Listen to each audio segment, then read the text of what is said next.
আমাদের আজকে টপিক হচ্ছে পদ প্রকরণ ও পদ পরিবর্তন। তার মানে পদের প্রকারভেদটা পড়বো, মেইনলি পদের প্রকারভেদটাই। হ্যাঁ, পদ কিভাবে কি আহ, কোনটা কিভাবে হয় এগুলো আমরা একটু দেখবো। এরপরে পদ পরিবর্তন জাস্ট একটুখানি, এখানে পদ পরিবর্তন থেকে শুধুমাত্র বিশেষ্য বিশেষণ রিলেটেডই প্রশ্ন আসে যে এই পদের বিশেষ্য রূপ কি বা এই পদের বিশেষণ রূপ কি, এই ধরনের প্রশ্নগুলো বেশি আসতে দেখা যায়।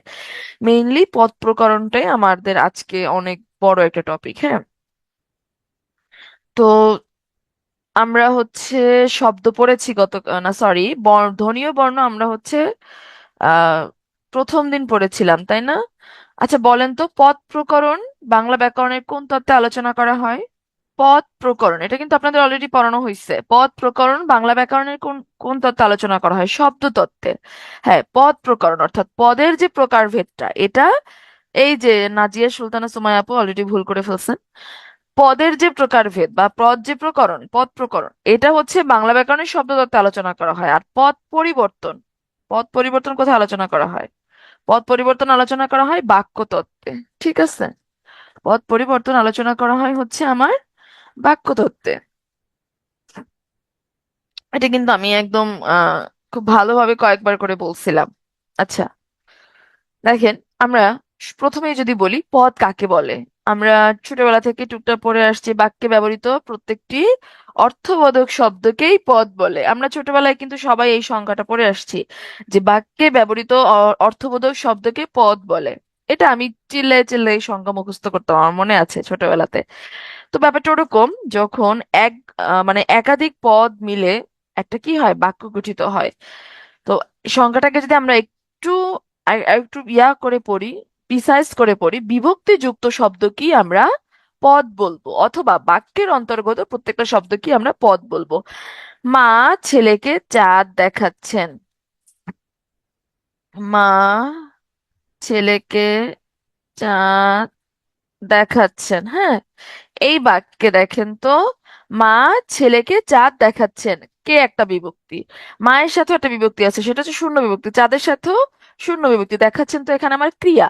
তা আমি যদি এইভাবে লিখতাম, মা ছেলে চাঁদ দেখাচ্ছেন, মা ছেলে চাঁদ দেখাচ্ছেন, আমি যদি বাক্যটা এভাবে লিখতাম, এতে করে কি বাক্যটা হইতো? হইতো না। কিন্তু কেন হইতো না? বাক্যটা দেখতে সুন্দর লাগতো না, কারণ খাপছাড়া খাপছাড়া লাগতেছে। মা ছেলে চাঁদ দেখাচ্ছেন, বাক্যটা কি খাপছাড়া খাপছাড়া লাগতেছে না? মানে একটা শব্দ আরেকটা শব্দের সাথে কানেক্টেড না। এখন এই যে আমি বিভক্তিটা যোগ করে দিলাম, মা ছেলেকে, কে বিভক্তি যুক্ত করে দিলাম, এই বিভক্তিটা কি করলো? এই বিভক্তিটা কি করলো? এই ছেলেকে একটা শব্দের সাথে আর একটা শব্দকে কি কানেক্ট করে দিল। এই যে বিভক্তিটাই হচ্ছে, বিভক্তির কাজই হচ্ছে এটা, বাক্যের অন্তর্গত শব্দগুলোর মধ্যে কি করে, অন্বয় সাধন করে। হ্যাঁ, মিল তৈরি করে দেয়, একটা কানেকশন তৈরি করে দেয়, ওইটাই হচ্ছে বিভক্তির কাজ। তো এই যে দেখেন, বিভক্তি যুক্ত শব্দ কি আমরা কি বলতেছি, পদ বলতেছি। বাক্যের অন্তর্গত প্রত্যেকটা শব্দ কি আমরা পদ বলি, অথবা বিভক্তি যুক্ত শব্দ কি আমি পদ বলি। এখানে মা একটা পদ, ছেলেকে একটা পদ, চাঁদ একটা পদ, দেখাচ্ছেন একটা পদ, কতগুলো পদ মিলে কি হইলো, একটা বাক্য তৈরি হইলো। লগ্নক, লগ্নক জিনিসটা কি? এটা এখান থেকে প্রায় এখন প্রশ্ন আসা শুরু হয়েছে যে লগ্নক টপিকটা থেকে। লগ্নক জিনিসটা কি? শব্দ যখন বাক্যের মধ্যে থাকে তখন তার নাম হয় পদ। এটা আমরা একটু আগেই দেখলাম যে বাক্যের অন্তর্গত প্রত্যেকটা শব্দকে আমরা পদ বলতেছি। তো শব্দ যখন বাক্যের মধ্যে থাকে তখন ওই শব্দটাকে আমরা কি বলি, পদ বলি। তো এই শব্দটা যখন পদে পরিণত হয় তখন শব্দের সাথে কিছু শব্দাংশ যুক্ত হয়, এইগুলা কি আমরা বলি লগ্ন। হ্যাঁ, ক্লিয়ার কিনা? শব্দ যখন বাক্যের মধ্যে থাকে তখন আমরা সেটাকে পদ বলি। এই যে শব্দগুলো যখন পদে পরিণত হচ্ছে, পদে পরিণত হওয়ার সময় শব্দের সাথে কিছু শব্দাংশ যুক্ত হয়, এগুলোর নামই হচ্ছে লগ্নক। যে শব্দ বা পদের সাথে লগ্নক যুক্ত থাকবে না সেই পদগুলোকে আমরা কি বলবো, অলগ্নক পদ। হ্যাঁ, আমি দেখেন, ছেলেরা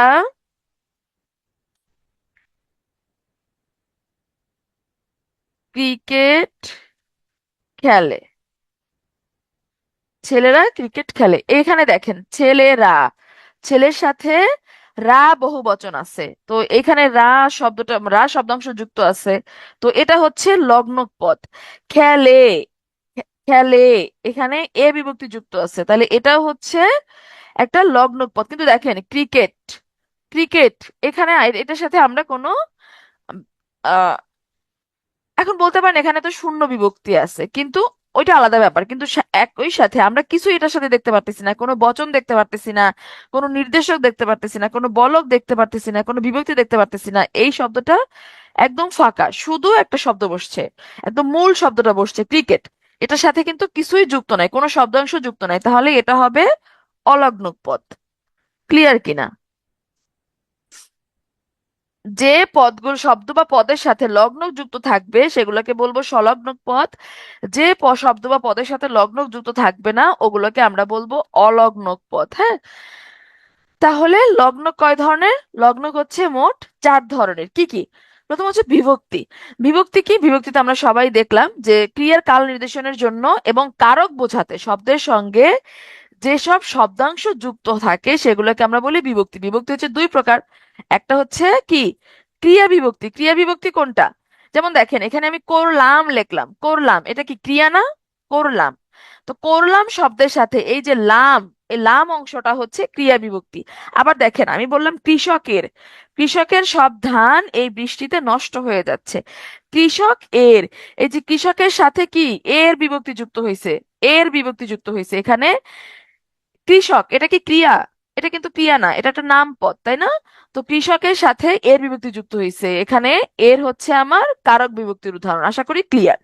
বিভক্তিকে আমি 2 ভাগে বিভক্ত করব। ক্রিয়ার সাথে যে অংশটুকু থাকবে, ক্রিয়াপদের সাথে যে অংশটুকু থাকবে সেটা হবে আমার ক্রিয়া বিভক্তি। ক্রিয়াপদ ব্যতীত অন্যান্য নামপদের সাথে যে অংশটুকু থাকবে ওটা হবে কারক বিভক্তি। এবার আসি নির্দেশক। নির্দেশকটা কি? নাম দেখে আমরা বুঝতে পারতেছি যেসব শব্দাংশ পদের সঙ্গে যুক্ত হয়ে পদকে কি করে দেবে, নির্দিষ্ট করে দিবে, সেটাকে আমরা বলবো নির্দেশক। যেমন দেখেন টা, টি, খানা, খানি, এগুলো হচ্ছে আমার নির্দেশক। লোকটি, লোকটি বেশি কথা বলে, ভালোটুকু আমাকে দিও, এই যে লোকটি, টুকু, হ্যাঁ এখানে টি, টুকু, এগুলো হচ্ছে আমার নির্দেশকের উদাহরণ। এরপর আসি বচন। হ্যাঁ, বচন কি? অর্থাৎ পদের সংখ্যা বোঝাবে। হ্যাঁ, পদের সংখ্যা বোঝাবে। যে শব্দাংশ পদের সঙ্গে যুক্ত হয়ে পদের সংখ্যা বোঝাবে তখন সেটাকে আমরা বলবো বচন। যেমন ছেলেরা, বইগুলো। হ্যাঁ, এখানে রা, গুলো, এগুলো হচ্ছে আমার কিসের উদাহরণ? বচনের উদাহরণ। বলক, বলক, বলক থেকে আমি কি বুঝতেছি? বল দিব, আমি বল দিব মানে আমি এমন ভাবে কথা বলবো যাতে বল দিয়ে কথা বলবো, শক্তি দিয়ে কথা বলবো, যাতে বক্তব্যটা জোরালো হয়, তাই না? যেসব শব্দাংশ পদের সঙ্গে যুক্ত হলে বক্তব্য জোরালো হয়, বক্তব্য যদি জোরালো হয় তখন সেটাকে আমরা বলবো বলক। হ্যাঁ, যেমন আমি যদি বলি তোমাকে এখনই আসতে হবে, এখনই তোমাকে পড়তে বসতে হবে, এখনই ঘুম থেকে উঠতে হবে, তখনই তুমি তখনই তোমার কথাটা বলা উচিত ছিল। এই যে এখনই, এখনো, এই যে আমি একটু জোর দিয়ে বললাম না, এই যে ই, ও, এগুলো হচ্ছে আমার কিসের উদাহরণ? বলকের উদাহরণ। আশা করি লগ্নক আপনাদের কাছে ক্লিয়ার, স্লাইডটা পড়লেও বুঝতে পারবেন। আচ্ছা, এবার আসি। পদ প্রধানত 2 প্রকার। কি কি? একটা হচ্ছে সব্যয় পদ আর একটা হচ্ছে অব্যয় পদ। সব্যয় পদের মধ্যে কি কি আছে? বিশেষ্য, বিশেষণ, সর্বনাম, ক্রিয়া, তাই না? ছোটবেলায় আমরা কি পড়তাম? পদ 5 প্রকার: বিশেষ্য, বিশেষণ, সর্বনাম, অব্যয়, ক্রিয়া। হ্যাঁ, কিন্তু আমি যদি প্রধানত বলি, মেইনলি বলি একদম মোটা দাগে, প্রধানত আমরা 2 ভাগে ভাগ করতে পারি। একটা হচ্ছে সব্যয় পদ, যার ব্যয় আছে, যার পরিবর্তন হয়, সেটাকে আমরা বলি সব্যয় পদ। অব্যয় পদ কি? যার কোনো ব্যয় নাই বা যা কোনো ক্রমেই কোনো ভাবেই পরিবর্তন হবে না, ওইটাকে আমরা বলি অব্যয় পদ। ঠিক আছে, তো সব্যয় পদের মধ্যে কি হবে? সব্যয় পদের মধ্যে হবে হচ্ছে বিশেষ্য, বিশেষণ,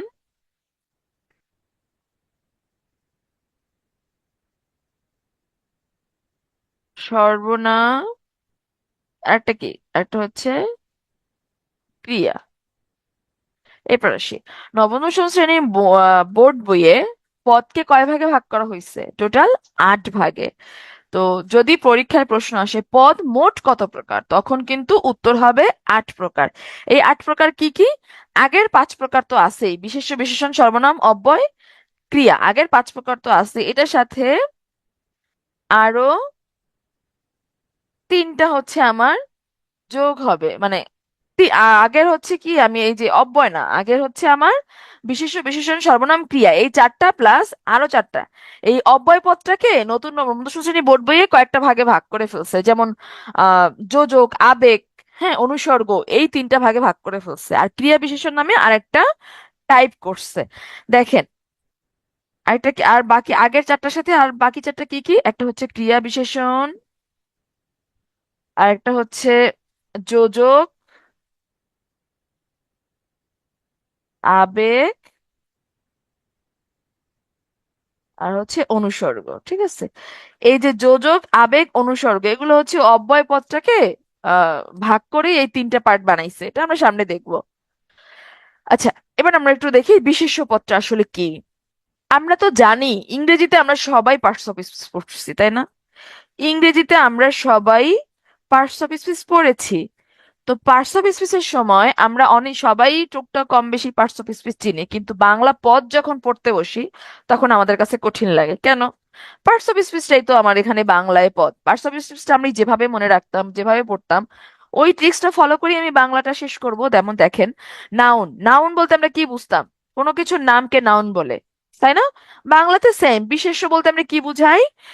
বাক্যের মধ্যে ব্যবহৃত যে সমস্ত পদ দ্বারা কোনো ব্যক্তি, বস্তু, জাতি, সমষ্টি, স্থান, কাল, কর্ম, গুণ, কর্ম অর্থাৎ কাজের যদি নাম বোঝায়, গুণের যদি নাম বোঝায়, সেই নাম বোঝানোকেই আমরা সেই বলবো বিশেষ্য পদ।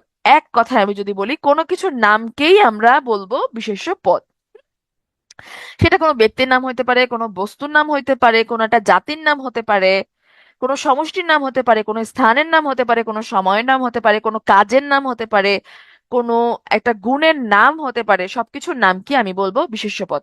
বিশেষ্য পদ মোট কত প্রকার? বিশেষ্য পদ হচ্ছে মোট 6 প্রকার। হ্যাঁ, তো কি কি?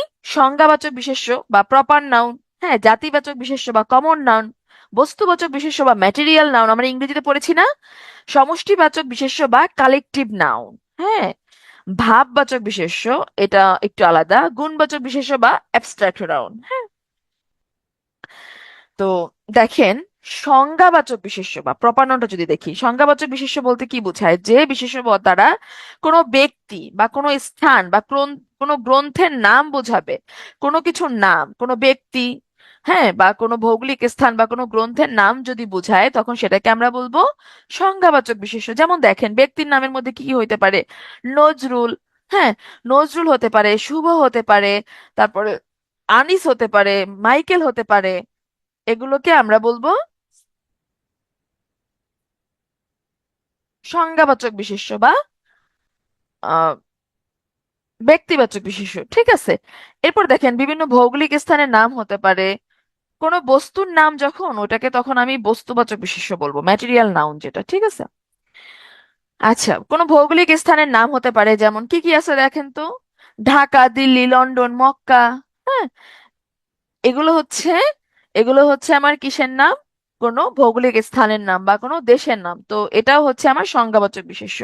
কোনো গ্রন্থের নাম যদি হয়, সেটাও আমার সংজ্ঞাবাচক বিশেষ্য হবে, যেমন গীতাঞ্জলি, অগ্নিবীণা, হ্যাঁ। বিশ্বনবী, বিশ্বনবী বলতে আমরা কাকে বুঝাই? আমাদের আম, মহানবী হজরত মোহাম্মদ সাল্লাল্লাহু আলাইহি ওয়াসাল্লামকে বুঝাই। তো বিশ্বনবী হচ্ছে একজন বিখ্যাত, বিখ্যাত কি একজন ব্যক্তির নাম, একজন নবীর নাম। তো বিশ্বনবীও হচ্ছে আমার সংজ্ঞাবাচক বিশেষ্য। ঠিক আছে, কোন নদীর নাম যদি আমি স্পেসিফিক করে দিই, যেমন পদ্মা, মেঘনা, যমুনা, তখন ওই যে কোন নদীর নাম যদি আমি স্পেসিফিক করে দিই, তখন সেটা কি হবে? সংজ্ঞাবাচক বিশেষ্য হবে। কোন পাহাড় পর্বতের নাম যদি আমি স্পেসিফিক করে দিই, যেমন সাকাহাফং, হিমালয়, এই সাকাহাফং, হিমালয়, এগুলো হচ্ছে সবই সংজ্ঞাবাচক বিশেষ্যের উদাহরণ। এবার জাতিবাচক বিশেষ্য বলতে কি বোঝায়? যে বিশেষ্য পদ দ্বারা কমন নাউন, কমন নাউন বলতে আমরা কি বুঝাইতাম বলেন তো? একই জাতীয় সকল নাউনকে একসাথে বুঝাইতে আমরা কমন নাউন ব্যবহার করতাম বা জাতিবাচক বিশেষ্য ব্যবহার করতাম। যেমন দেখেন, যে বিশেষ্য পদ দ্বারা এক জাতীয় প্রাণীর বা পদার্থের সাধারণ নামকে বোঝাবে। কোন নামকে বোঝাবে? সাধারণ নামকে বোঝাবে, কোনো স্পেসিফিক না। স্পেসিফিক হয়ে গেলেই ওটা সংজ্ঞাবাচক হয়ে যাবে। যেমন দেখেন, মানুষ, একই জাতীয় প্রাণী, তাই না? একসাথে সাধারণভাবে আমরা বলি মানুষ, কিন্তু আমি যদি বলি নজরুল, আমি যদি বলি শুভ, আমি যদি বলি সাইমা, তখন কি হবে? স্পেসিফিক করে দিলে তখন এটা সংজ্ঞাবাচক হয়ে যাবে। কিন্তু সামগ্রিকভাবে, হ্যাঁ, সাধারণভাবে যদি আমি বলি শুধু মানুষ, তখন এটা কি হবে? এটা তখন জাতিবাচক বিশেষ্য হবে। আবার পাখি, শুধু পাখি তো অনেক ধরনের পাখি আছে, হ্যাঁ, ইমু পাখি আছে, ঈগল আছে, তারপরে হচ্ছে আপনার টিয়া আছে, কাক আছে, ময়না আছে, কোকিল আছে। তো এগুলো হচ্ছে পাখির স্পেসিফিক নাম, কিন্তু সব পাখিকে যদি আমি একসাথে বুঝাই, একসাথে যদি আমি বলি পাখি, তখন সেটা হবে জাতিবাচক বিশেষ্য। নদী, বাংলাদেশে অনেক অনেক নদী আছে, শুধু বাংলাদেশ না, পুরো বিশ্বে অনেক অনেক নদী আছে। তো সব নদীকে যদি আমি সাধারণভাবে বলি, সাধারণভাবে এটার একটা নাম হচ্ছে নদী, কিন্তু এই প্রত্যেকটার আবার স্পেসিফিক আলাদা আলাদা নাম আছে: মেঘনা, পদ্মা, দানিয়ব, ইয়াংসি কিয়াং, হ্যাঁ, তো নীলনদ, আমাজন। তো এগুলো হচ্ছে সব আলাদা আলাদা নদীর নাম, কিন্তু এটা যখন আমি আলাদা নদীর নাম হবে, যখন যখন বলবো মেঘনা, নদীর নাম বলতেছি, তখন এটা হবে সংজ্ঞাবাচক বিশেষ্য। আর যখন বলবো আমি শুধু নদী বলবো, একই জাতীয় সব নদীকে বোঝাবে, তখন না, যত নদী আছে সবাইকে বোঝাবে সাধারণভাবে, তখন এটা কি হবে? তখন এটা হবে জাতিবাচক, তখন আবার এটা হবে জাতিবাচক, ঠিক আছে? এবার সে বস্তুবাচক বিশেষ্য কোনটা? যে বিশেষ্য পদ দ্বারা কোনো বস্তু বা উপাদানবাচক পদার্থের নাম বোঝাবে, তখন সেটাকে আমরা বলবো বস্তুবাচক বিশেষ্য। কি বললাম? যে বিশেষ্য পদ দ্বারা কোনো বস্তু বা উপাদানবাচক পদার্থের নাম বোঝাবে, তখন সেটাকে আমরা বলবো বস্তুবাচক বিশেষ্য। বস্তুবাচক বিশেষ্য কি কি হতে পারে? চাল, ডাল, দুধ, পানি, হ্যাঁ, সোনা, রূপা, এটা কিন্তু উপাদানবাচক পদার্থের নাম, হ্যাঁ। সোনা, রূপা, এগুলো হচ্ছে আমার সবই বস্তুবাচক বিশেষ্য, চাল, ডাল, দুধ, পানি, হ্যাঁ। এবার সে সমষ্টিবাচক বিশেষ্য। সমষ্টিবাচক বিশেষ্য কোনটা হবে? যে বিশেষ্য পদ দ্বারা একই জাতীয় সকল ব্যক্তি বা প্রাণীর সমষ্টিকে বোঝাবে, হ্যাঁ, যখন কোনো ব্যক্তি বা প্রাণীর সমষ্টিকে বোঝাবে, তখন সেটা হবে সমষ্টিবাচক বিশেষ্য। যেমন দল, দলে কি একজন মানুষ থাকে? এখানে অনেক মানুষ থাকে। মিছিল, আমরা যখন মিছিলে মিছিলে বের হই, হ্যাঁ, যখন মিছিলে বের হই আমরা, তখন কি একজন দুইজন মিছিলে বের হয়? না, অনেকেই বের হয়, সভা, সমিতি, জনতা, এগুলো সবই হচ্ছে একই সাথে অনেক মানুষের সমষ্টি, হ্যাঁ, অনেক প্রাণীর সমষ্টি। তো এগুলো হচ্ছে আমার সবই সমষ্টিবাচক বিশেষ্য: দল, মিছিল, সভা, সমিতি, জনতা। ভাববাচক বিশেষ্য, ভাববাচক ভাববাচক বিশেষ্যটা অনেকের একটু প্যাচ লাগে। ভাববাচক বিশেষ্যটা দেখেন, কোনো, আমরা দেখলাম কি, যে কোনো কিছুর নামকে বিশেষ্য বলে, তেমনি কোনো কাজের নাম বোঝালে সেটাকেও বিশেষ্য বলে। সেই সেই বিশেষ্যটার নাম হচ্ছে ভাববাচক বিশেষ্য। তাহলে ভাববাচক বিশেষ্য দ্বারা কিসের নাম বোঝাবে? কাজের নাম বোঝাবে। আমি বললাম, আমি পড়তেছি। এখানে পড়তেছি হচ্ছে আমার ক্রিয়া, তাই না? এখানে পড়তেছি হচ্ছে ক্রিয়া। আমি বললাম, পরের লাইনে যদি আমি বলি, তার পড়া আমার ভালো লাগে না, তার পড়া আমার ভালো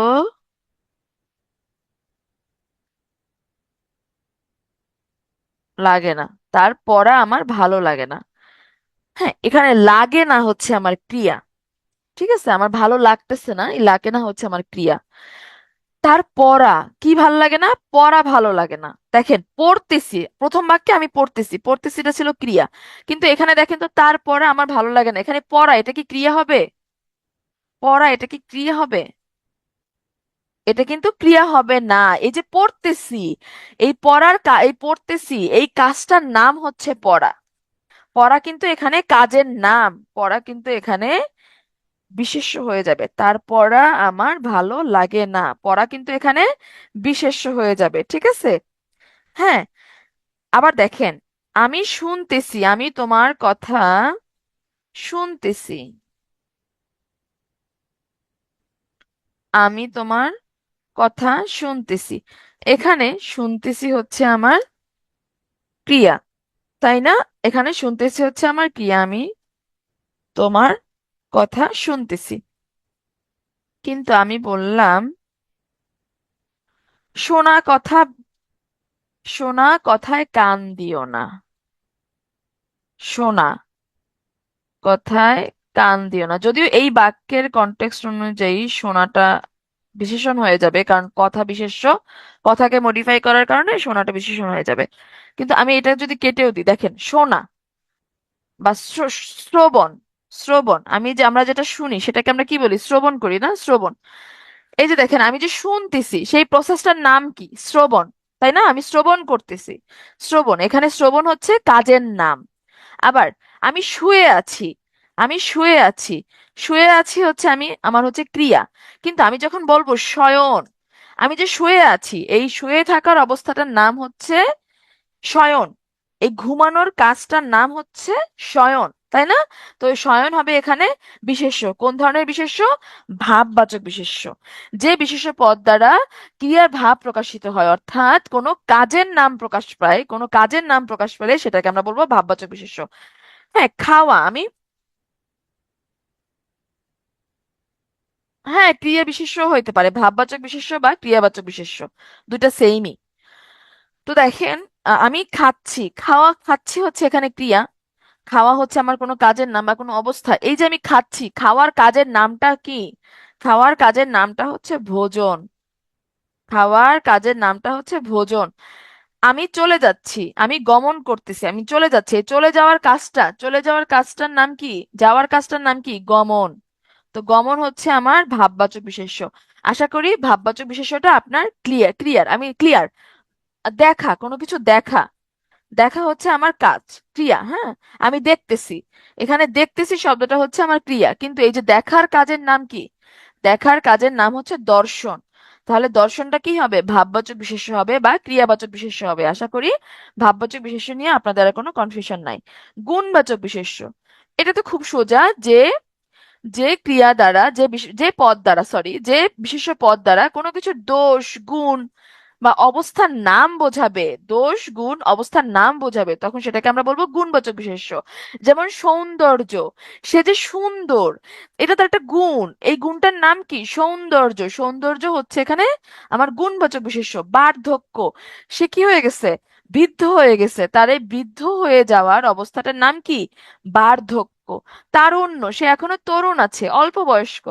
তো এই যে সে যে এখনো তরুণ আছে, অল্প বয়স্ক, এই অবস্থাটার নাম কি, তারুণ্য। তো তারুণ্য, বার্ধক্য, সৌন্দর্য, এগুলো হচ্ছে আমার গুণবাচক বিশেষ্য। আশা করি বিশেষ্য পদটা আপনাদের ক্লিয়ার। এবার আসি বিশেষণ পদ। বিশেষণটা কি, ইংরেজিতে কেউ কোনটা, অ্যাজেক্টিভ, তাই না? অ্যাজেক্টিভ। তো অ্যাডজেক্টিভ কাকে মডিফাই করতো, নাউন বা প্রোনাউনকে মডিফাই করতো, তাই না? নাউন বা প্রোনাউনকে মডিফাই করে অ্যাডজেক্টিভ। বাংলাতেও সেম, বিশেষণ পদ। যে পদ বিশেষ্য, সর্বনাম ও ক্রিয়া, এখানে আর নতুন করে ক্রিয়াটাও অ্যাড হবে, হ্যাঁ। ওখানে আহ ইংরেজিতে ক্রিয়াকে বা ভার্বকে কে মডিফাই করতো, অ্যাডভার্ব মডিফাই করে। কিন্তু বাংলায় মানে অ্যাডভার্ব বলতে আমরা ক্রিয়া বিশেষণকে বোঝাই, হ্যাঁ, ওটা সামনে পড়বো। তো যে পদ বিশেষ্য, সর্বনাম ও ক্রিয়ার দোষ, গুণ, অবস্থা, সংখ্যা, পরিমাণ ইত্যাদি নির্দেশ করে, অর্থাৎ এক কথায় আমি যদি বলি, যে পদ বিশেষ্য, সর্বনাম ও ক্রিয়াপদকে মডিফাই করে বা বিশেষায়িত করে, এই পদগুলো সম্পর্কে এক্সট্রা তথ্য দেয়, সেটাকে আমরা বলবো বিশেষণ পদ। যেমন গাড়ি, গাড়িটা হচ্ছে আমার এখানে বিশেষ্য। কেমন গাড়ি, গাড়ির অবস্থাটা যদি প্রকাশ করতেছে, এখানে কেমন গাড়ি, গাড়িকে যদি মডিফাই করে চলন্ত শব্দটা, কেমন গাড়ি, চলন্ত গাড়ি, তাহলে চলন্ত শব্দটা এখানে কি হবে, বিশেষণ হবে। চলো, চলো হচ্ছে এখানে ক্রিয়া, কি কেমন ভাবে চলবে, দ্রুত চলবে, তো দ্রুত শব্দটা এই চলো শব্দটাকে মডিফাই করার কারণে দ্রুত হয়ে যাবে এখানে বিশেষণ। আবার ছেলে, ছেলে শব্দটা হচ্ছে আমার কি নাউন, কমন নাউন বা জাতিবাচক বিশেষ্য, সব ছেলেকে বোঝাচ্ছে। তো ছেলে হচ্ছে আমার এখানে বিশেষ্য। ছেলে শব্দটাকে আমি যদি, ছেলে সম্পর্কে এক্সট্রা তথ্য দিচ্ছে কে, এই ভালো শব্দটা, ভালো শব্দটা ছেলেকে মডিফাই করতেছে, কেমন ছেলে, ভালো ছেলে। তো ভালো শব্দটা এখানে কি হয়ে যাবে, বিশেষণ হয়ে যাবে। তাজা তরমুজ, তরমুজের অবস্থাটা ডিসক্রাইব করতেছে, তরমুজটা কেমন, তরমুজ হচ্ছে তাজা, তাজা শব্দটা হচ্ছে এখানে বিশেষণ। আশা করি বিশেষণটা ক্লিয়ার। এই যে জিনিস, আপনারা তো ইংরেজিটা পারেনি, অ্যাডজেক্টিভ তো আপনারা চিনেন না, ওরকমই আর কি। তো বিশেষণ পদ মূলত দুই প্রকার। বিশেষণ পদ হচ্ছে মূলত দুই প্রকার, কি কি, একটা হচ্ছে নাম বিশেষণ আর একটা হচ্ছে ভাব বিশেষণ। হ্যাঁ, একটা হচ্ছে নাম বিশেষণ আর একটা হচ্ছে ভাব বিশেষণ। নাম বিশেষণটা কি? যে বিশেষণ পদ কোনো বিশেষ্য বা সর্বনাম পদকে কাকে মডিফাই করবে, কাকে বিশেষায়িত করবে? বিশেষ্য বা সর্বনাম পদকে যখন মডিফাই করবে বা বিশেষায়িত করবে, বা বিশেষ্য বা সর্বনাম পদ সম্পর্কে এক্সট্রা তথ্য দিবে, তখন সেটাকে আমরা বলবো নাম বিশেষণ। নাম বিশেষণ। তাহলে একটু দেখি বিশেষ্যের বিশেষণ। সুস্থ সবল দেহকে কে না ভালোবাসে? এখানে দেহ হচ্ছে আমার বিশেষ্য। দেহ, আমার ফুল বডিটা দেহ হচ্ছে আমার বিশেষ্য। দেহটা কেমন? সুস্থ সবল। হ্যাঁ, এই দেহটার অবস্থাকে ডেসক্রাইব করছে এই সুস্থ সবল শব্দটার মাধ্যমে। দেহকে ডেসক্রাইব করা হয়েছে, দেহটা কেমন দেহ? সুস্থ সবল দেহ। তো দেহকে মডিফাই করার কারণে, দেহ যেহেতু বিশেষ্য, দেহকে মডিফাই করার কারণে সুস্থ সবল শব্দটা কি হয়ে যাবে? সুস্থ সবল শব্দটা এখানে হয়ে যাবে বিশেষণ। তাহলে বিশেষ্যকে মডিফাই করছে, তাহলে এটা কি কিসের উদাহরণ হবে? নাম বিশেষণের উদাহরণ হবে। আবার দেখেন সর্বনামের বিশেষণটা কিভাবে হয়। সে হচ্ছে আমার এখানে সর্বনাম। সে, সে, তুমি, আমি, আমরা, এগুলো তো সর্বনাম, আমরা তো জানি, তাই না? সে হচ্ছে আমার এখানে সর্বনাম। সর্বনামকে মডিফাই করার কারণে দেখেন, সে রূপবান ও গুণবান। সে কেমন? এখানে তার কোয়ালিটিটা ডেসক্রাইব করা হয়েছে, তার ক্যারেক্টারিস্টিক্স বোঝানো হয়েছে। সে দেখতে রূপবান ও গুণবান। তো রূপবান ও গুণবান দুইটাই হচ্ছে আমার বিশেষণ। হ্যাঁ, এই দুইটা শব্দ কাকে মডিফাই করছে? সেকে মডিফাই করছে। সে যেহেতু সর্বনাম, সেকে মডিফাই করার কারণে এই দুটাকে আমরা বলবো সর্বনামের বিশেষণ। তাহলে নাম বিশেষণ কাকে বলবে? নাম বিশেষণ কাকে বলবো? যে বিশেষণ পদ কোনো বিশেষ্য বা সর্বনাম পদকে বিশেষায়িত করবে, তখন সেটাকে আমরা বলবো নাম বিশেষণ। অর্থাৎ সর্বনাম আর বিশেষ্য এবং সর্বনাম পদকে মডিফাই করলেই সেটা নাম বিশেষণ হবে। এরপর আসি, নাম বিশেষণের কয়েকটা প্রকারভেদ আছে, মানে যেমন গুণবাচক, রূপ বা বর্ণবাচক, অবস্থাবাচক, সংখ্যাবাচক, ক্রমবাচক, উপাদানবাচক। এখান থেকে পরীক্ষায় প্রশ্ন আসে। উদাহরণ যেমন দক্ষ কারিগর, এখানে দক্ষ শব্দটা কোন ধরনের বিশেষণ? গুণবাচক, অবস্থাবাচক, নাকি উপাদানবাচক, নাকি হচ্ছে রূপবাচক? এরকম ভাবে প্রশ্ন আসে। তাহলে তাহলে দেখেন আমার গুণবাচক নাম বিশেষণের উদাহরণ কি কি আছে। চৌকস লোক, লোকটা কেমন? চৌকস, তার একটা গুণ বুঝাইছে। দক্ষ কারিগর, ঠান্ডা হাওয়া, হাওয়াটা কি ঠান্ডা নাকি গরম নাকি হচ্ছে নাতিশীতোষ্ণ? এখানে হাওয়ার একটা গুণ বুঝাইছে, ঠান্ডা হাওয়া, এটা তার একটা কোয়ালিটি। হাওয়াটা অনেক ঠান্ডা। হ্যাঁ, আমরা বলি না, মানে গরমের দিনে একটু ঠান্ডা হাওয়া পেলে আমরা কি বলি? হাওয়াটা অনেক ঠান্ডা। তো এটা একটা তার একটা গুণ। রূপ বা বর্ণবাচক বিশেষণ, যেমন নীল আকাশ, আকাশটা কেমন? আকাশটা হচ্ছে নীল। মেঘ, কালো মেঘ, মেঘটা কেমন? মেঘটা হচ্ছে কালো। মাঠ, সবুজ মাঠ, মাঠটা দেখতে কেমন? সবুজ মাঠ। হ্যাঁ, অবস্থাবাচক, এই জিনিসটা এখন কি অবস্থায় আছে? তাজা মাছ, মাছটা এখন তাজা আছে, এটা পচে যায় নাই। তো এটা মাছের অবস্থা বোঝাচ্ছে। রোগা ছেলে, ছেলেটা এখন কি অবস্থায় আছে? অসুস্থ অবস্থায় আছে। হ্যাঁ, আমি একদম শুকায় গেছে, হাড্ডি টাড্ডি বের হয়ে গেছে। তো এগুলো হচ্ছে আমার, এটা হচ্ছে আমার অবস্থা বোঝাচ্ছে। রোগা ছেলে, খোঁড়া পা, পা ভেঙে গেছে, এই কারণে তার পা এখন ভাঙা অবস্থায় আছে, খোঁড়া পা। সংখ্যাবাচক, হাজার লোক, দশ দশা, শ টাকা। ক্রমবাচক, ক্রমবাচক কি? এক, দুই, তিন, হ্যাঁ, প্রথম, দশম, প্রথম, দ্বিতীয়, এগুলা। তো ক্রমবাচক বিশেষণের উদাহরণ কোনটা হবে? দশম শ্রেণী, 70 পৃষ্ঠা, প্রথমা কন্যা। ঠিক আছে। উপাদানবাচক যেগুলো হচ্ছে আহ ঘোলা পানি, এটা হচ্ছে আপনার অবস্থাবাচক বিশেষণ হবে, ঘোলা পানি। ঠিক আছে।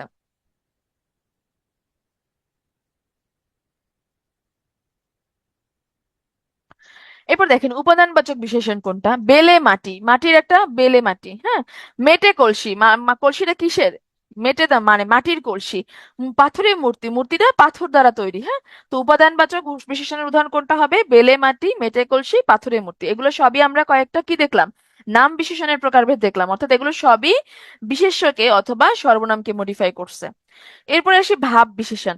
ভাব বিশেষণটা কি?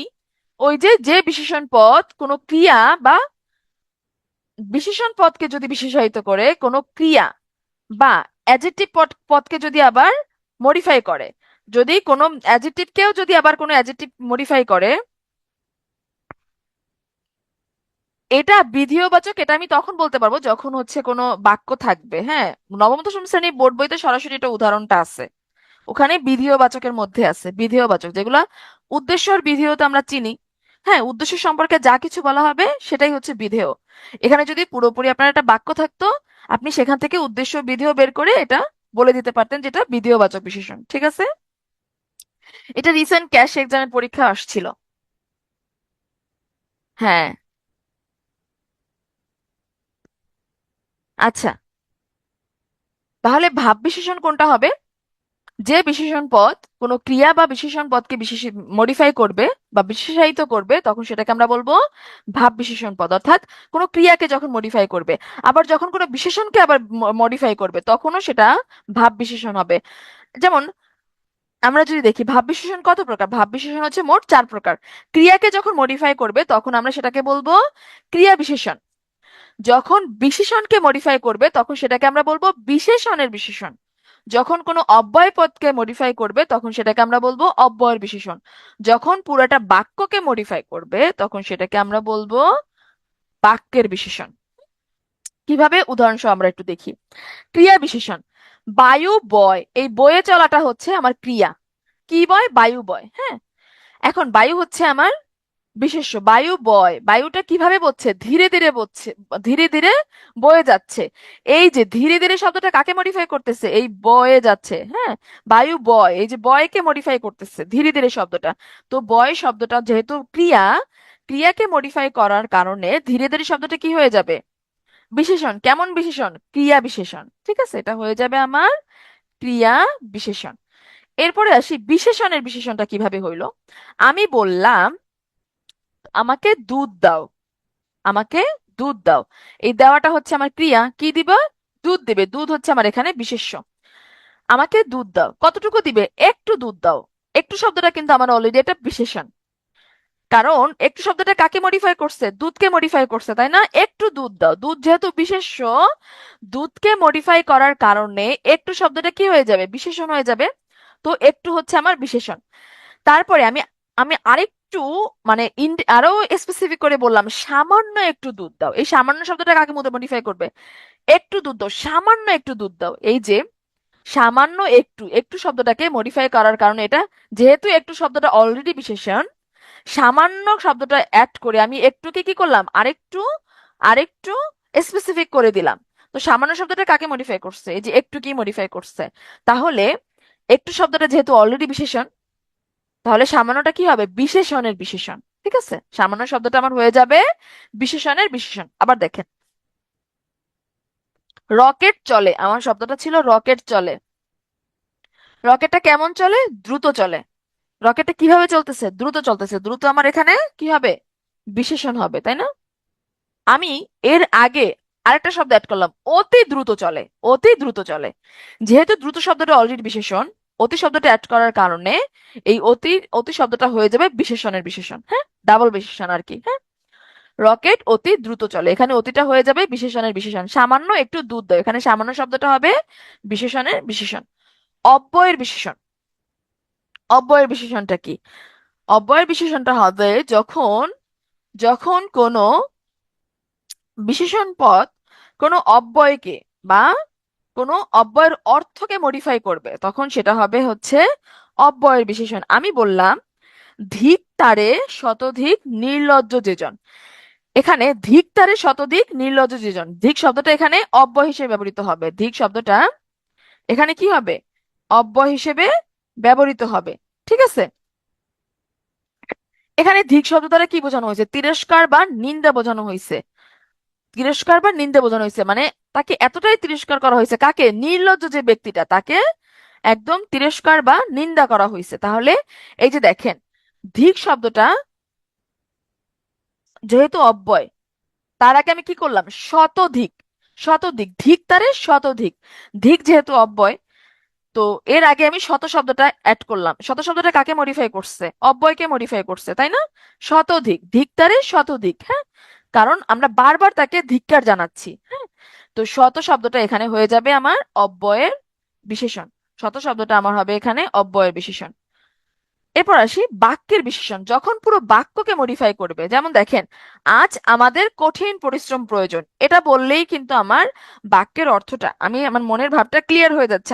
আমি যেটা বলতে চাচ্ছি সেটা অলরেডি ক্লিয়ার হয়ে গেছে, কিন্তু আমি এই শব্দটা আরেকটু সুন্দর করার জন্য, আরেকটু স্পেসিফিক করার জন্য সাথে কি অ্যাড করলাম, বাস্তবিকই আজ আমাদের কঠিন পরিশ্রম প্রয়োজন। হ্যাঁ, বাস্তবিকই আজ আমাদের কঠিন পরিশ্রম প্রয়োজন, এই বাস্তবিকই শব্দটা পুরো বাক্যকে মডিফাই করছে না? পুরো বাক্যকে মডিফাই করছে, তাই না? এই কারণে বাস্তবিকই হয়ে যাবে বাক্যের বিশেষণ। আবার দেখেন, দেশ নানা সমস্যা জালে আবদ্ধ হয়ে পড়েছে, এটা বললে আমার পুরো বাক্যের মনের ভাবটা কিন্তু প্রকাশ পেয়ে যাচ্ছে, কিন্তু আমি বাক্যটাকে একদম স্পেসিফিক করার জন্য আমি কি লিখলাম, দুর্ভাগ্যবশত, দুর্ভাগ্যবশত দেশ আবার নানা সমস্যা জালে আবদ্ধ হয়ে পড়েছে। এই দুর্ভাগ্যবশত শব্দটা পুরো বাক্যকে মডিফাই করছে, তাই না? এই কারণে এটা হয়ে যাবে বাক্যের বিশেষণ।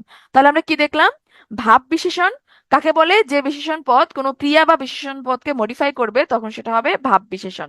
ভাব বিশেষণ হচ্ছে মোট কত প্রকার? 4 প্রকার।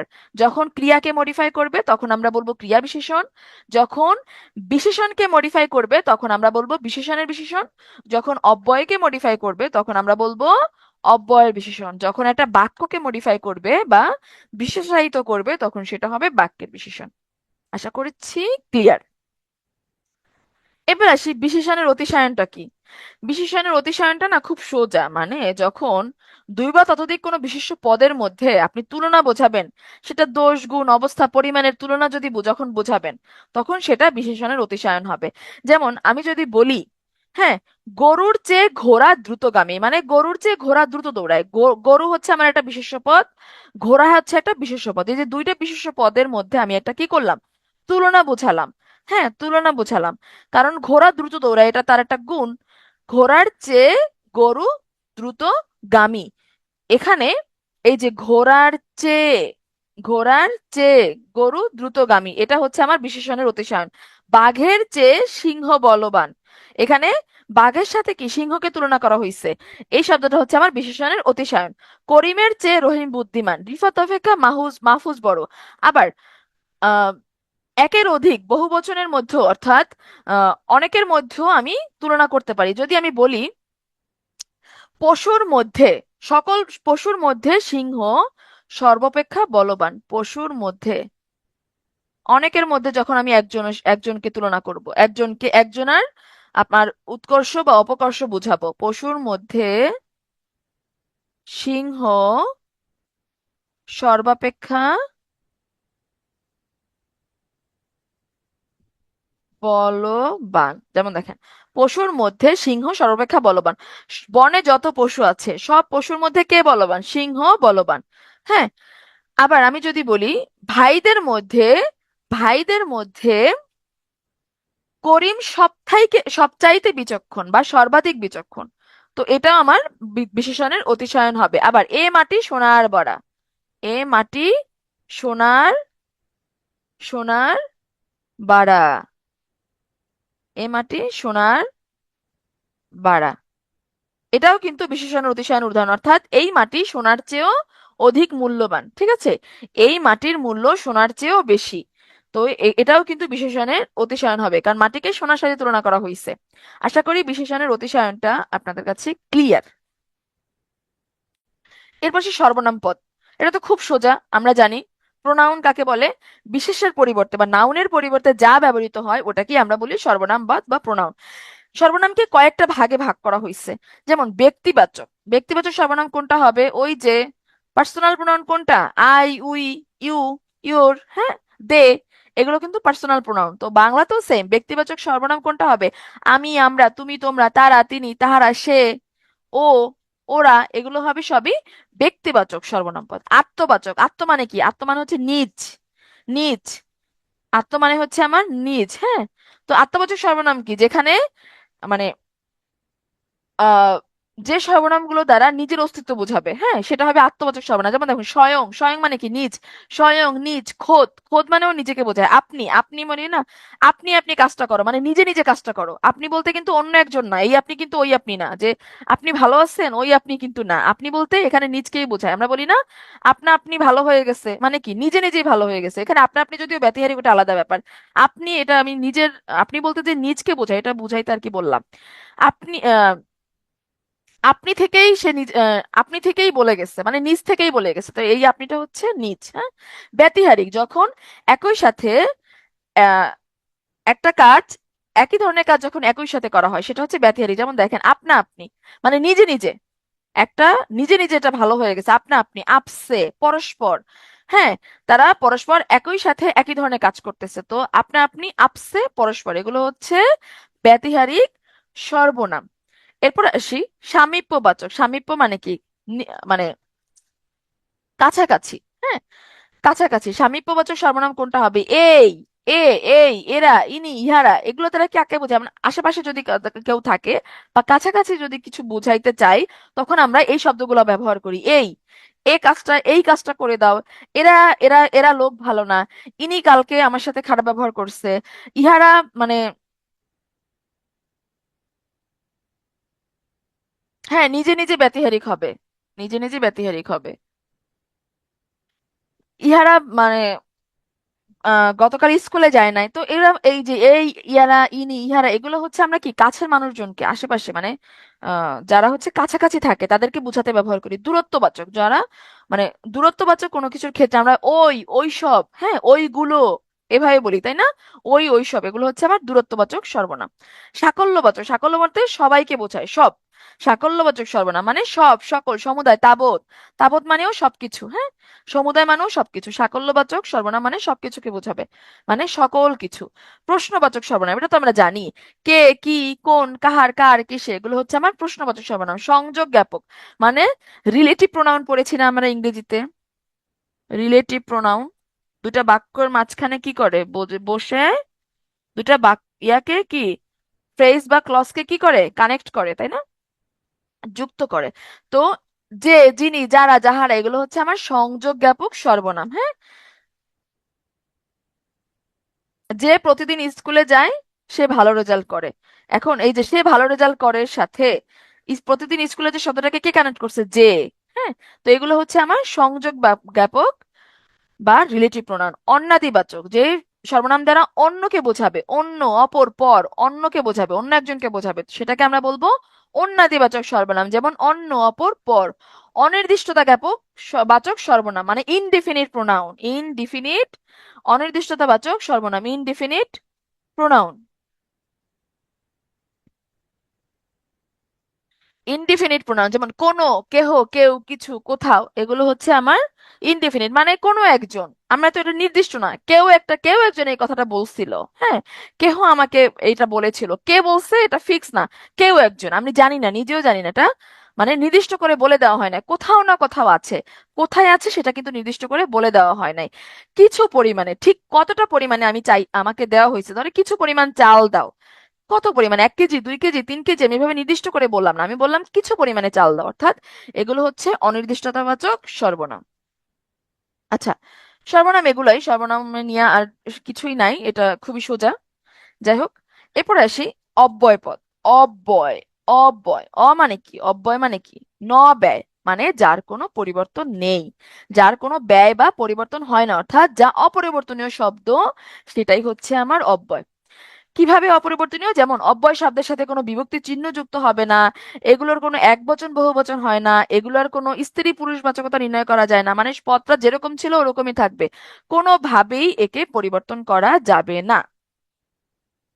আমার একটা অব্যয় পদ দেখেন, এবং, এবং এর সাথে কি আমরা কখনো বলি এবং রা, এবং রা, এবং কে, এবং কে, এগুলো হয় কখনো? কখনোই হয় না। তার মানে অব্যয়ের সাথে কোনো বিভক্তি যুক্ত করা যায় না, কোনো বচন যুক্ত করা যাবে না, কোনো অব্যয় শব্দকে লিঙ্গান্তর করা যাবে না, কোনো পরিবর্তনই করা যাবে না।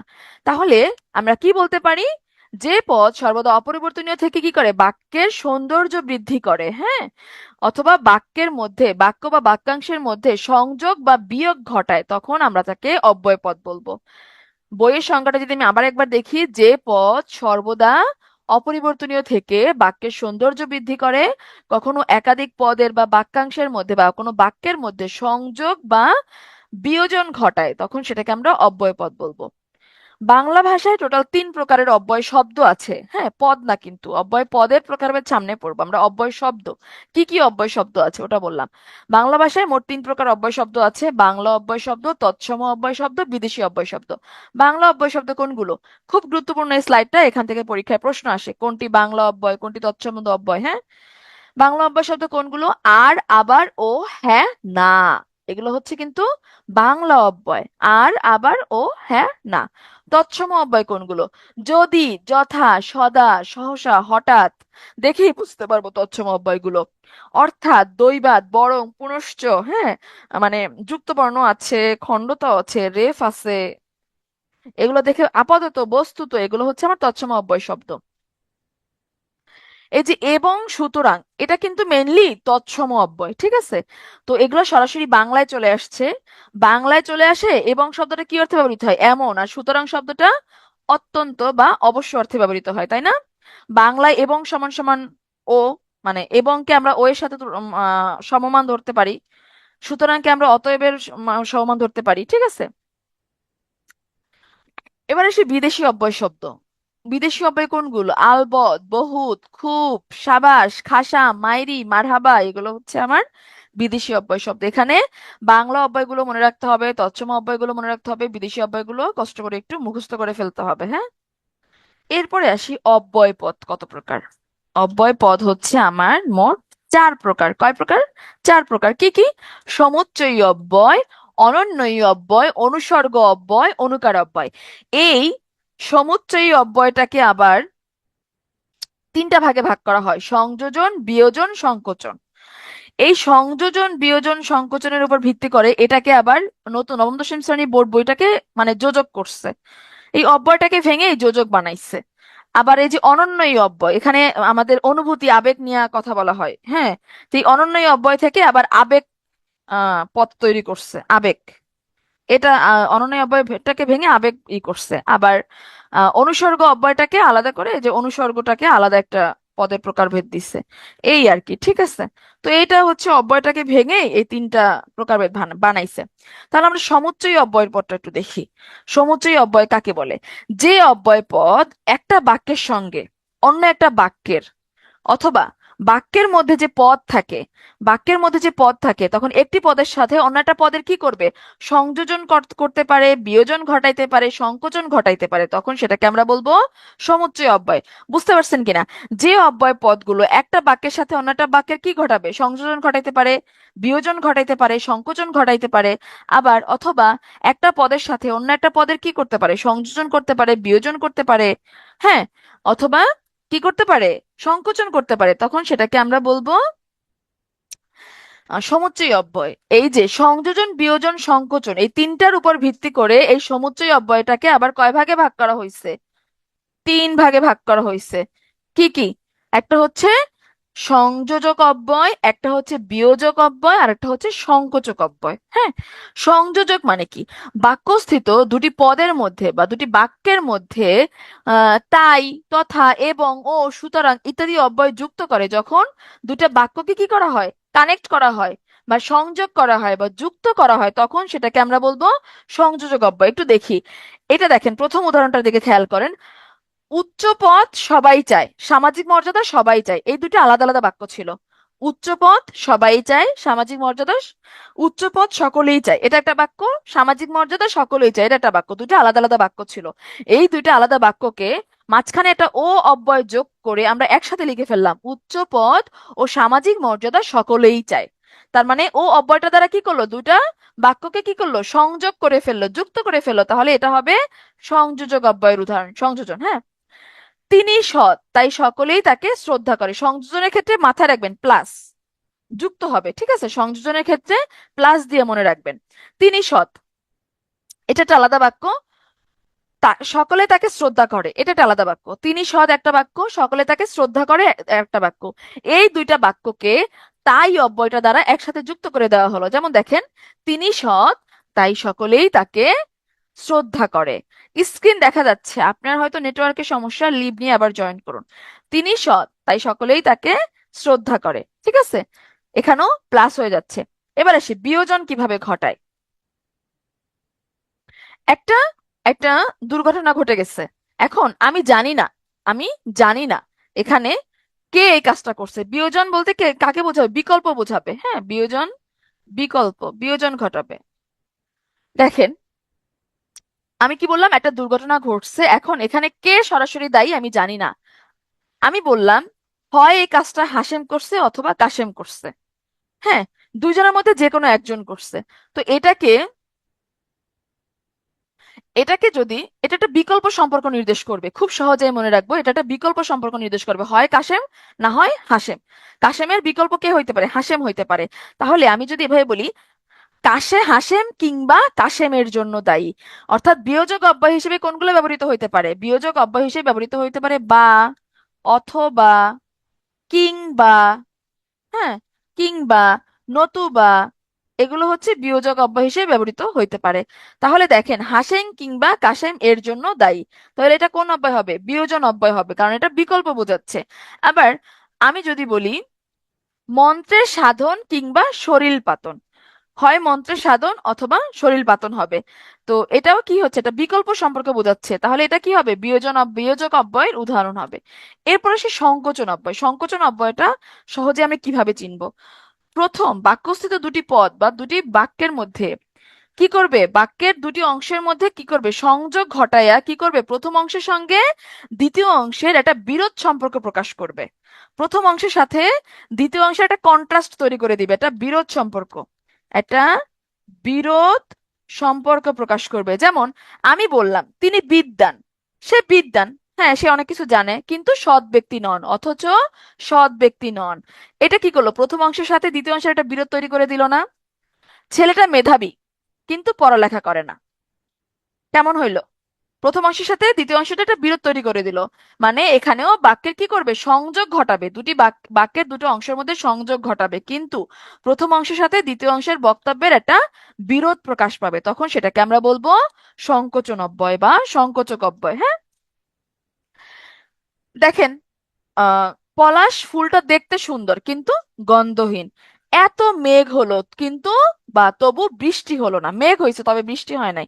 তাহলে কি, প্রথম অংশের সাথে পরের অংশের একটা বিরোধ তৈরি করে দিলাম, আমি এটা বিরোধ তৈরি হয়ে গেল। তো এটা হবে আমার কি হবে? সংকোচক অব্যয়। আশা করি সমুচ্চয়ী অব্যয়টা আপনাদের ক্লিয়ার। এরপর আসি অনন্যয় অব্যয়টা। অনন্যয় অব্যয়টা কি? অনন্যয় অব্যয়টা হবে যে সকল অব্যয় বাক্যের অন্যান্য পদের সাথে কোনো সম্পর্কই রাখবে না, কোনো সম্বন্ধ না রেখে স্বাধীনভাবে ব্যবহৃত হবে। প্রথমত অনন্যয় অব্যয়টা কিভাবে স্বাধীনভাবে ব্যবহৃত হবে? যার বাক্যের অন্যান্য পদের সাথে কোনো সম্পর্ক থাকবে না, একই সাথে এই অনন্যয় অব্যয় দ্বারা আমাদের কি আবেগ প্রকাশিত হবে, আমাদের আবেগ অনুভূতি প্রকাশ পাবে। হ্যাঁ, মনের ভাব প্রকাশ করলেই সেটা অনন্যয় অব্যয় হবে। মানে আপনার মনের যে দুঃখ, কষ্ট, যন্ত্রণা, আনন্দ, বেদনা, আবেগ, এগুলো যে শব্দগুলোর মাধ্যমে আপনি প্রকাশ করবেন, ওইটাই হবে অনন্যয় অব্যয়। হ্যাঁ, মানুষের অনুভূতিটাই হচ্ছে অনন্যয় অব্যয়। ক্লিয়ার? যেমন দেখেন, উচ্ছ্বাস, অনেক বেশি উচ্ছ্বসিত হয়ে আমরা বলি না, মরি মরি কি সুন্দর প্রভাতের রূপ। এখানে মরি মরি, আমি একদম আনন্দিত হয়ে উচ্ছ্বসিত হয়ে বললাম মরি মরি কি সুন্দর প্রভাতের রূপ। এখানে মরি মরি শব্দটা কি হবে? অনন্যয় অব্যয়। আবার আমার পায়ে ব্যথা পেয়েছে, আমি বললাম উফ পায়ে বড্ড লেগেছে। এখানে উফ শব্দটা কি? আমি যন্ত্রণা বোঝাচ্ছে, আমার এটা যন্ত্রণা, আমার অনুভূতি, আমি যে কষ্ট পাচ্ছি সেটা বোঝাচ্ছে। এখানে শব্দটা হবে অনন্যয় অব্যয়। সম্মতি প্রকাশে, আমি আজ আলবৎ যাব, মানে আমি আজ অবশ্যই যাব, আমি আজ অবশ্যই যাব, এই যে আলবৎ শব্দ দ্বারা আমার কি হয়েছে? আমার সম্মতি বোঝাচ্ছে। হ্যাঁ, তো এটাও হবে অনন্যয় অব্যয়।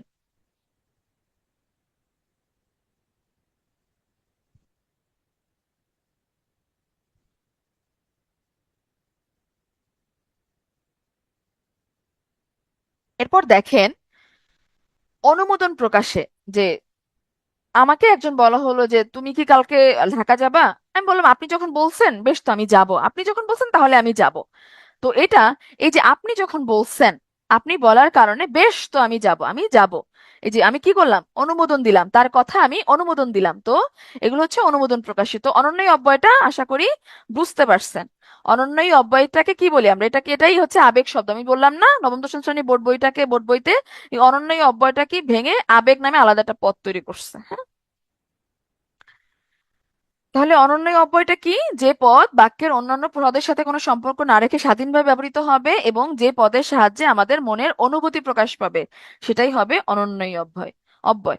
আবার সম্বোধন প্রকাশে দেখেন, ওগো আজ তোরা যাস না ঘরের বাহিরে। আমি এই যে ওগো, ওগো দ্বারা আমি কি করলাম, সম্বোধন করলাম তাকে।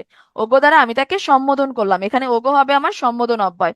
ওহে মাঝি, মাঝিকে আমি কি, যে নৌকা চালায় তাকে আমি কি বললাম, ওহে মাঝি। মাঝিকে, যিনি নৌকা চালান তাকে আমি মাঝি বলে সম্বোধন করলাম। ওহে মাঝি, আমাকে করো পার, আমাকে নদী পার করো। এখানে ওহে মাঝি, ওগো, এগুলো হচ্ছে সম্বোধন পদ। হ্যাঁ, সমর্থন প্রকাশে মানে আমাকে একজন বললো এটা কি ঠিক আছে, আমি বললাম হ্যাঁ আপনি যা জানেন তা তো ঠিকই বটে, মানে তার কথার সাথে আমি কি করলাম, সমর্থন। হ্যাঁ, মানে আমি একমত পোষণ করলাম। ঘৃণা প্রকাশে, ছি ছি তুমি এত নীচ, তুমি এত নীচ। এখানে ছি ছি হচ্ছে আমার অনন্যই অব্যয়। বিরক্তি প্রকাশ করার জন্য আমি, লোকটা আমার পিছু ছাড়তেছে না, কি আপদ লোকটা যে পিছু ছাড়ে না। এখানে কি আপদ দ্বারা আমি কি করলাম, আমি একটা বিরক্তি, আমি যে তার উপর বিরক্ত এটা প্রকাশ করলাম। হ্যাঁ, সম্ভাবনা প্রকাশে, সংশয় সংকল্প সদাটলে পাছে লোকে কিছু বলে। মানে সবসময় একটা মানে ইয়া থাকে যে আমার পিছনে হয়তো মানুষজন কিছু একটা আমাকে নিয়ে বলতেছে, এটা বলতেছে, এটা কি মানে একদম শিওর না, বলার সম্ভাবনা আছে। হ্যাঁ, একদম শিওর হয়ে বলতে পারতেছি না, তবে বলার সম্ভাবনা আছে। তো সম্ভাবনা প্রকাশে কোনটা ব্যবহৃত হয়েছে, যে পাছে লোকে কিছু বলে, এখানে পাছে শব্দটা সম্ভাবনা অর্থে ব্যবহৃত হয়েছে। এরপরে আসি অনুসর্গ অব্যয়। অনুসর্গ অব্যয়টা কি? এটা খুব সোজা। হ্যাঁ, যে সকল অব্যয় বিশেষ্য সর্বনাম পদের বিভক্তির ন্যায় বসবে, অর্থাৎ বিশেষ্য সর্বনাম পদের বিভক্তির মতো কাজ করবে, বিশেষ্য সর্বনাম পদের জায়গায় সে বিভক্তির মতো কাজ করবে যে অব্যয়গুলো, সেটাকে আমরা বলবো অনুসর্গ অব্যয়। হ্যাঁ, বিভক্তির মতো কাজ করলে ওটাকে আমরা বলবো অনুসর্গ অব্যয়। অনুসর্গ অব্যয়ের আরেকটা নাম আছে, সেটার নাম কি? পদান্বয়ী অব্যয়। পদের মধ্যে অন্বয় তৈরি করে দিবে, মিল তৈরি করে দিবে। পদের মধ্যে অন্বয় বা মিল কারা তৈরি করে, বিভক্তি তৈরি করে, তাই না? ওই বিভক্তির কাজটাই যখন অনুসর্গ করবে তখন সেটাকে আমরা বলবো অনুসর্গ অব্যয়। যেমন দেখেন, ওকে দিয়ে এ কাজ হবে না, আমি যদি এখানে দিয়ে না লিখলাম ওকে এ কাজ হবে না, আমি যদি শুধু লিখতাম ওকে এ কাজ হবে না, তাহলে কি বাক্য দ্বারা কি, বাক্যটার দ্বারা অর্থ কি পুরোপুরি প্রকাশ পেতো? পেতো না, মানে একটা খাপছাড়া লাগতেছে, এই ওকে সাথে এর কোনো সম্পর্ক নাই। এখানে যখন মাঝখানে আমি দিয়ে অ্যাড করলাম, এটা কি করলো, বিভক্তির মতো কাজ করলো, তাই না? বিভক্তির মতো দুইটা পদের মধ্যে কি করলো, অন্বয় সাধন করলো, মিল তৈরি করলো, সংযোগ ক্রিয়েট করে দিল। তো এই দিয়ে শব্দটা এখানে অব্যয় হিসেবে কাজ করছে। হ্যাঁ, অন্যয় অন্যয় তৈরি করে দিছে, মিল তৈরি করে দিছে বাক্যের অন্যান্য পদের সাথে। তাহলে এই দিয়েটা হবে কেমন অব্যয়, অনুসর্গ অব্যয়। ঠিক আছে। অনুকার অব্যয়, যে সকল অব্যয় কোন শব্দ বা ধ্বনির যখন অনুকরণে গঠিত হবে, অনুকার অনুকরণে যখন গঠিত হবে তখন সেটাকে আমরা বলবো অনুকার অব্যয়। অনুকার অব্যয়ের আরেকটা নাম আছে, সেটা কি?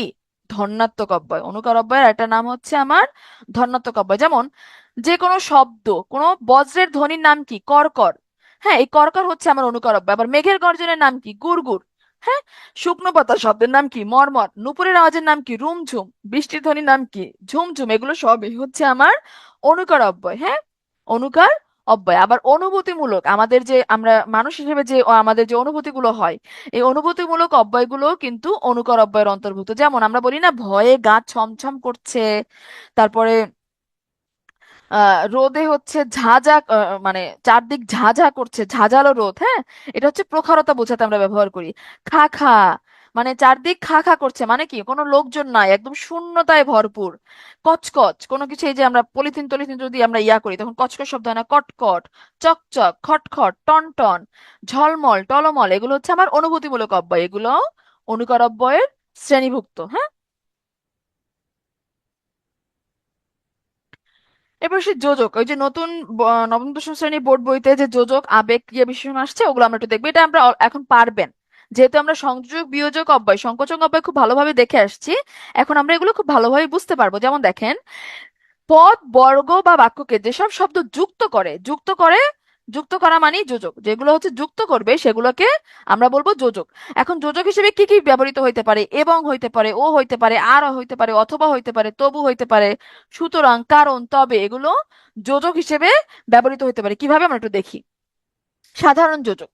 এই সাধারণ যোজক বলতে, সাধারণ যোজকের মধ্যে কি, যোজককে আমরা টোটাল 5 ভাগে ভাগ করতে পারি আর কি। দেখেন, সাধারণ যোজক, সাধারণ যোজকের মাধ্যমে কি হবে, দুটি শব্দ বা বাক্যকে সাধারণলি যোগ করে দিবে। যেমন দেখেন, রহিম ও করিম কাজটি করেছে, এখানে আলাদা দুটো বাক্য ছিল, রহিম কাজটি করেছে, করিম কাজটা করেছে। এই দুইটা বাক্যকে মাঝখানে ও অব্যয় দিয়া কি করলাম, আমি একসাথে যুক্ত করে লিখলাম, রহিম ও করিম কাজটি করেছে। এখানে কি করলো, দুইটা বাক্যকে যুক্ত করে দিল। জলদি দোকানে যাও এবং পাউরুটি কিনে আনো, এখানে দুইটা বাক্য আলাদা আলাদা ছিল, জলদি দোকানে যাও, পাউরুটি কিনে আনো, দুইটা বাক্যকে আমি একসাথে করে দিলাম এবং অব্যয়টা দ্বারা যুক্ত করে, জলদি দোকানে যাও এবং পাউরুটি কিনে আনো। ঠিক আছে। এবার সে বিকল্প যোজক, ওই যে আমরা বিয়োজক অব্যয়টা পড়ছিলাম না, ওইটাই। বিকল্প যোজকটা কিভাবে, এই ধরনের যোজক কি করবে, এক বা একাধিক শব্দ বা বাক্যের মধ্যে বিকল্প নির্দেশ করবে। লাল অথবা নীল কলমটা আনো, লাল অথবা নীল কলমটা আনো, চা না হয় কফি খান, হয় চা খাবা না হয় কফি খাবা, হয় লাল কলমটা আনবা না হয় নীল কলমটা আনবা, মানে বিকল্প বোঝাচ্ছে। তাহলে এই যে এক বা একাধিক শব্দ বা বাক্যের মধ্যে যদি বিকল্প নির্দেশ করে তখন সেটা হবে বিকল্প যোজক। বিরোধ যোজক, এটা কোনটা, ওই যে সংকোচক অব্যয়টা, হ্যাঁ, ওইটাই হচ্ছে বিরোধ যোজক। যেমন বাক্যের দুইটা অংশের মধ্যে সংযোগ ঘটাবে ঘটাবে এবং প্রথম বাক্যের বক্তব্যের সাথে দ্বিতীয় বাক্যের বক্তব্যের কি করবে, এটা বিরোধ তৈরি করবে। যেমন দেখেন, এত পড়লাম, আমি অনেক পড়াশোনা করেছি, স্বভাবতই কি আমার রেজাল্ট ভালো হওয়ার কথা, তাই না? কিন্তু আমি পরীক্ষায় ভালো করতে পারলাম না। তাহলে আমি এত যে পড়লাম, পরে আমার কি লাভ হয়েছে? কোনো লাভ হয় নাই। এই যে এত পড়লাম, বাক্যের এই অংশটার সাথে আমি যে পরে লিখলাম, পরীক্ষায় ভালো করতে পারলাম না, এই প্রথম অংশের সাথে দ্বিতীয় অংশের কি এটা বিরোধ তৈরি হয়ে গেল না?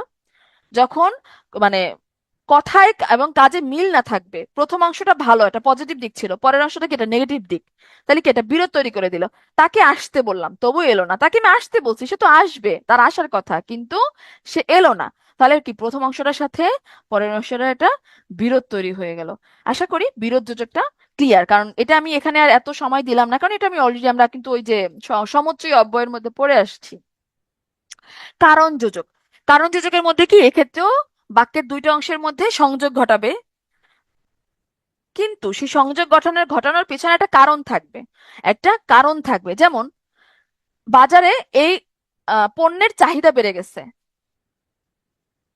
বা চাহিদা বেড়ে যাওয়ার কারণ কি, কারণ জিনিসের দাম বেড়েছে, জিনিসের দাম বেড়েছে, কারণ চাহিদা বেশি, জিনিসের দাম বেড়েছে, কেন দাম বাড়ছে, কারণ চাহিদা বেশি, চাহিদা বেশি দাম। বাজারে অসতর্ক ব্যবসায়ীরা কি করে, যখন দেখতেছে যে একটা জিনিস মানুষ অনেক কিনতেছে, হুট করে দাম বাড়ায় দেয়। করোনার মধ্যে একটা মাস্কের দাম কত ছিল?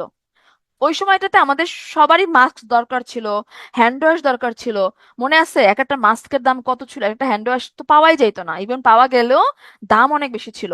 তো জিনিসের তখন দাম বেড়ে গেছে, কারণ কি, দাম বেড়ে যাওয়ার পিছনে একটা কারণ থাকবে, সে কারণটা কি, কারণ চাহিদা বেড়ে গেছে।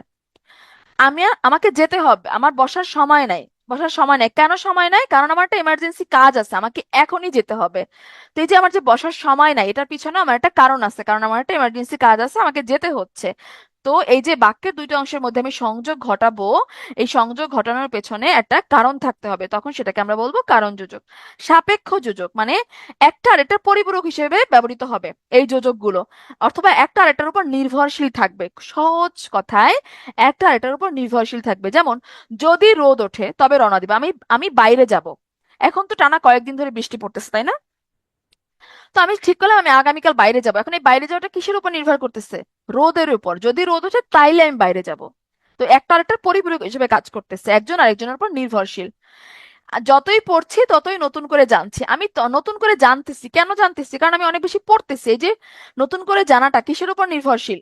পড়ার উপরে। যতই পড়ছি ততই নতুন করে জানছি, একে অপরের পরিপূরক হিসেবে কাজ করতেছে, একজন আরেকজনের উপর নির্ভরশীল। প্রথম অংশটা পরের অংশের উপর নির্ভরশীল, বা পরের অংশটা প্রথম অংশের উপর নির্ভরশীল, এটাকে আমরা বলবো সাপেক্ষ যোজক। আবেগ, অনন্যই অব্যয়ের মধ্যে যা পড়ে আসছি ওটাই আবেগ। মনের নানা ভাব বা আবেগকে প্রকাশ করার জন্য যে শব্দগুলো আমরা ব্যবহার করব ওটাকে আমরা আবেগ বলবো। হ্যাঁ, তো এই আবেগ হচ্ছে বাক্যের অন্যান্য শব্দগুলোর সাথে সরাসরি সম্পর্কিত থাকে না, স্বাধীনভাবে ব্যবহৃত হয়। সেম অনন্য এই অব্যয়টাকে ভেঙে এই আবেগ পট্ট তৈরি করা হয়েছে। সিদ্ধান্ত আবেগ। সিদ্ধান্ত আবেগের মাধ্যমে কি, এই জাতীয় শব্দের সাহায্যে আমি অনুমোদন, সম্মতি, সমর্থন ইত্যাদি ভাব প্রকাশ করা হয়। যেমন আমি বললাম, হ্যাঁ আমাদের জিততেই হবে। এই যে হ্যাঁ, আমি এটা সিদ্ধান্ত নিয়ে ফেলছি আমাদেরকে জিততেই হবে, এখানে হ্যাঁ হচ্ছে সিদ্ধান্ত আবেগের উদাহরণ। বেশ, তবে যাওয়াই যাক। মানে আমাকে বলা হলো চল আমরা সিনেমা দেখতে যাই, আমি ওর সাথে কি করলাম, আমি সিদ্ধান্ত নিলাম হ্যাঁ আমি সিনেমা দেখতে যাব। বেশ, চলো তাহলে যাই, সিনেমা দেখতে যাই। তো বেশ শব্দটা হচ্ছে এখানে সিদ্ধান্ত আবেগের উদাহরণ। প্রশংসা আবেগ। যে শব্দগুলো দ্বারা কোনো প্রশংসা বা তারিফের মনোভাব প্রকাশ পাবে, যেমন সাবাস, কি এমন খেলাই তো চেয়েছিলাম, বাহ চমৎকার লিখেছো, এগুলো হচ্ছে প্রশংসা আবেগ। বিরক্তি আবেগ। যে শব্দগুলো দ্বারা দ্বারা অবজ্ঞা, ঘৃণা, বিরক্তি প্রকাশ পাবে তখন সেটাকে আমরা বলবো বিরক্তি আবেগ। ঠিক আছে? যেমন ছি ছি তোমার মুখে তো, এরকম কথা তার মুখে মানায় না, মানে আমি একদম আহ ঘৃণা বা বিরক্তি নিয়ে বললাম, ছি ছি তুমি এটা বললে, এরকম কথা তো তোমার মাথায় মুখে মানায় না।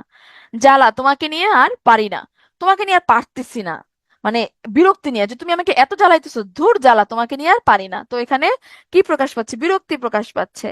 আতঙ্ক আবেগ। যে শব্দগুলো দ্বারা আমাদের ভয়, যন্ত্রণা, কাতরতা প্রকাশ পাবে, যেমন উফ কি বিপদে পড়া গেল, বাপরে বাপ কি ভয়ঙ্কর ছিল রাক্ষসটা, এগুলো হচ্ছে আমার আতঙ্ক আবেগের উদাহরণ। বিস্ময় আবেগ। যে শব্দগুলো দ্বারা আমার বিস্ময় বা আশ্চর্য হওয়ার ভাবটা প্রকাশ পাবে, যেমন আরে তুমি আবার কখন এলে, মানে তোমার আজকে আসার কথা ছিল না, তুমি হঠাৎ করে চলে আসছো, তোমাকে দেখে আমি একদম বিস্মিত হয়ে গেছি, বিস্মিত হয়ে আমি বললাম আরে তুমি আবার কখন এলে। হ্যাঁ, আবার আমি সকালবেলা ঘুম থেকে উঠে জানলা খুলে এত সুন্দর একটা দৃশ্য দেখলাম, আমি মনের অজান্তেই বলে উঠলাম আহ কি চমৎকার দৃশ্য। এটা দ্বারা কি আমার বিস্মিত হওয়ার ভাবটা প্রকাশ পাচ্ছে। করুণা আবেগ। যে শব্দগুলো দ্বারা আমরা কারো প্রতি করুণা, মায়া, সহানুভূতি ইত্যাদি প্রকাশ করব তখন সেটা হবে করুণা আবেগ। যেমন আহা বেচারার এত কষ্ট, হ্যাঁ আমি ওর কষ্টটার প্রতি এমপ্যাথি দেখাইয়া আমি সহানুভূতি প্রকাশ করে আমি বললাম আহা বেচারার এত কষ্ট, হায় হায় ওর এখন কি হবে, ওর খুব অসহায় অবস্থা, আমি ওর অবস্থাটা মানে ফিল করতেছি, আমি ওর অবস্থাটা ফিল করতেছি, ফিল করে আমি বললাম হায় হায় ওর এখন কি হবে। হ্যাঁ, এগুলো হচ্ছে কারো প্রতি আমি যখন করুণা, মায়া, সহানুভূতি প্রকাশ করার জন্য যে শব্দগুলো ব্যবহার করব ওগুলো হবে করুণা আবেগ।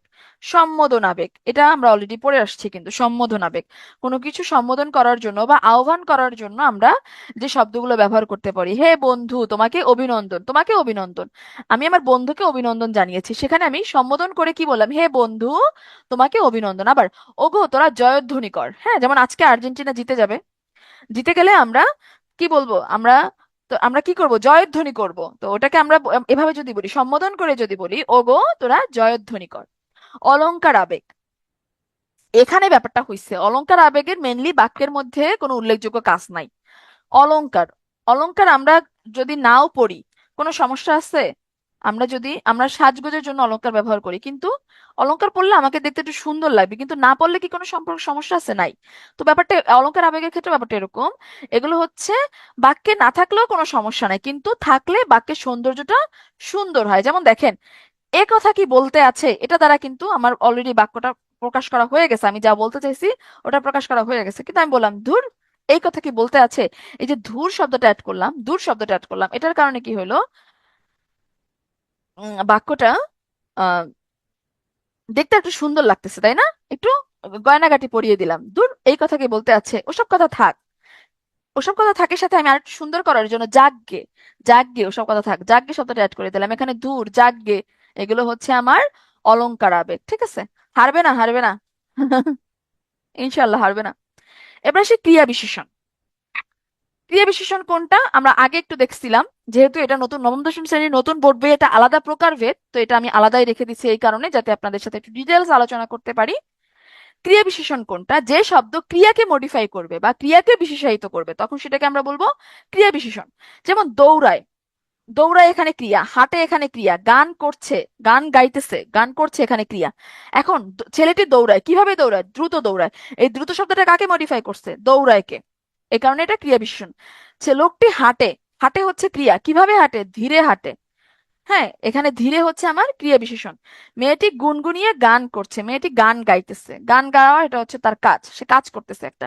কিভাবে গান গাচ্ছে? গুনগুনিয়ে গান গাচ্ছে। এই গুনগুনিয়ে শব্দটা হবে এখানে ক্রিয়া বিশেষণ, ক্রিয়াকে মডিফাই করছে।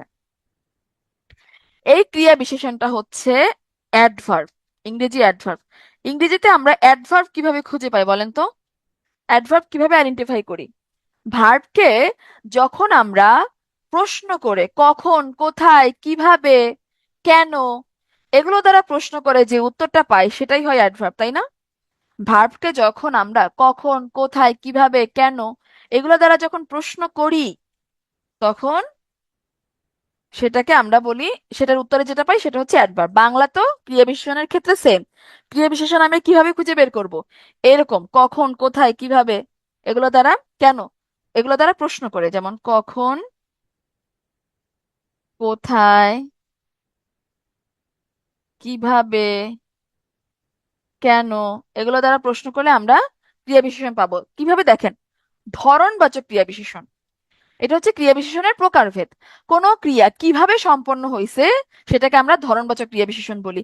বৃষ্টি পড়তেছে, হ্যাঁ, বৃষ্টি পড়তেছে, কিভাবে বৃষ্টি পড়তেছে? কিভাবে? টিপ টিপ, টিপ টিপ করে বৃষ্টি পড়তেছে, এখানে টিপ টিপ হচ্ছে আমার ক্রিয়া বিশেষণ। দেখেন আমি যখন প্রশ্ন করব কিভাবে, উত্তরে কি পাবো? টিপ টিপ। তো টিপ টিপ হচ্ছে আমার ক্রিয়া বিশেষণ।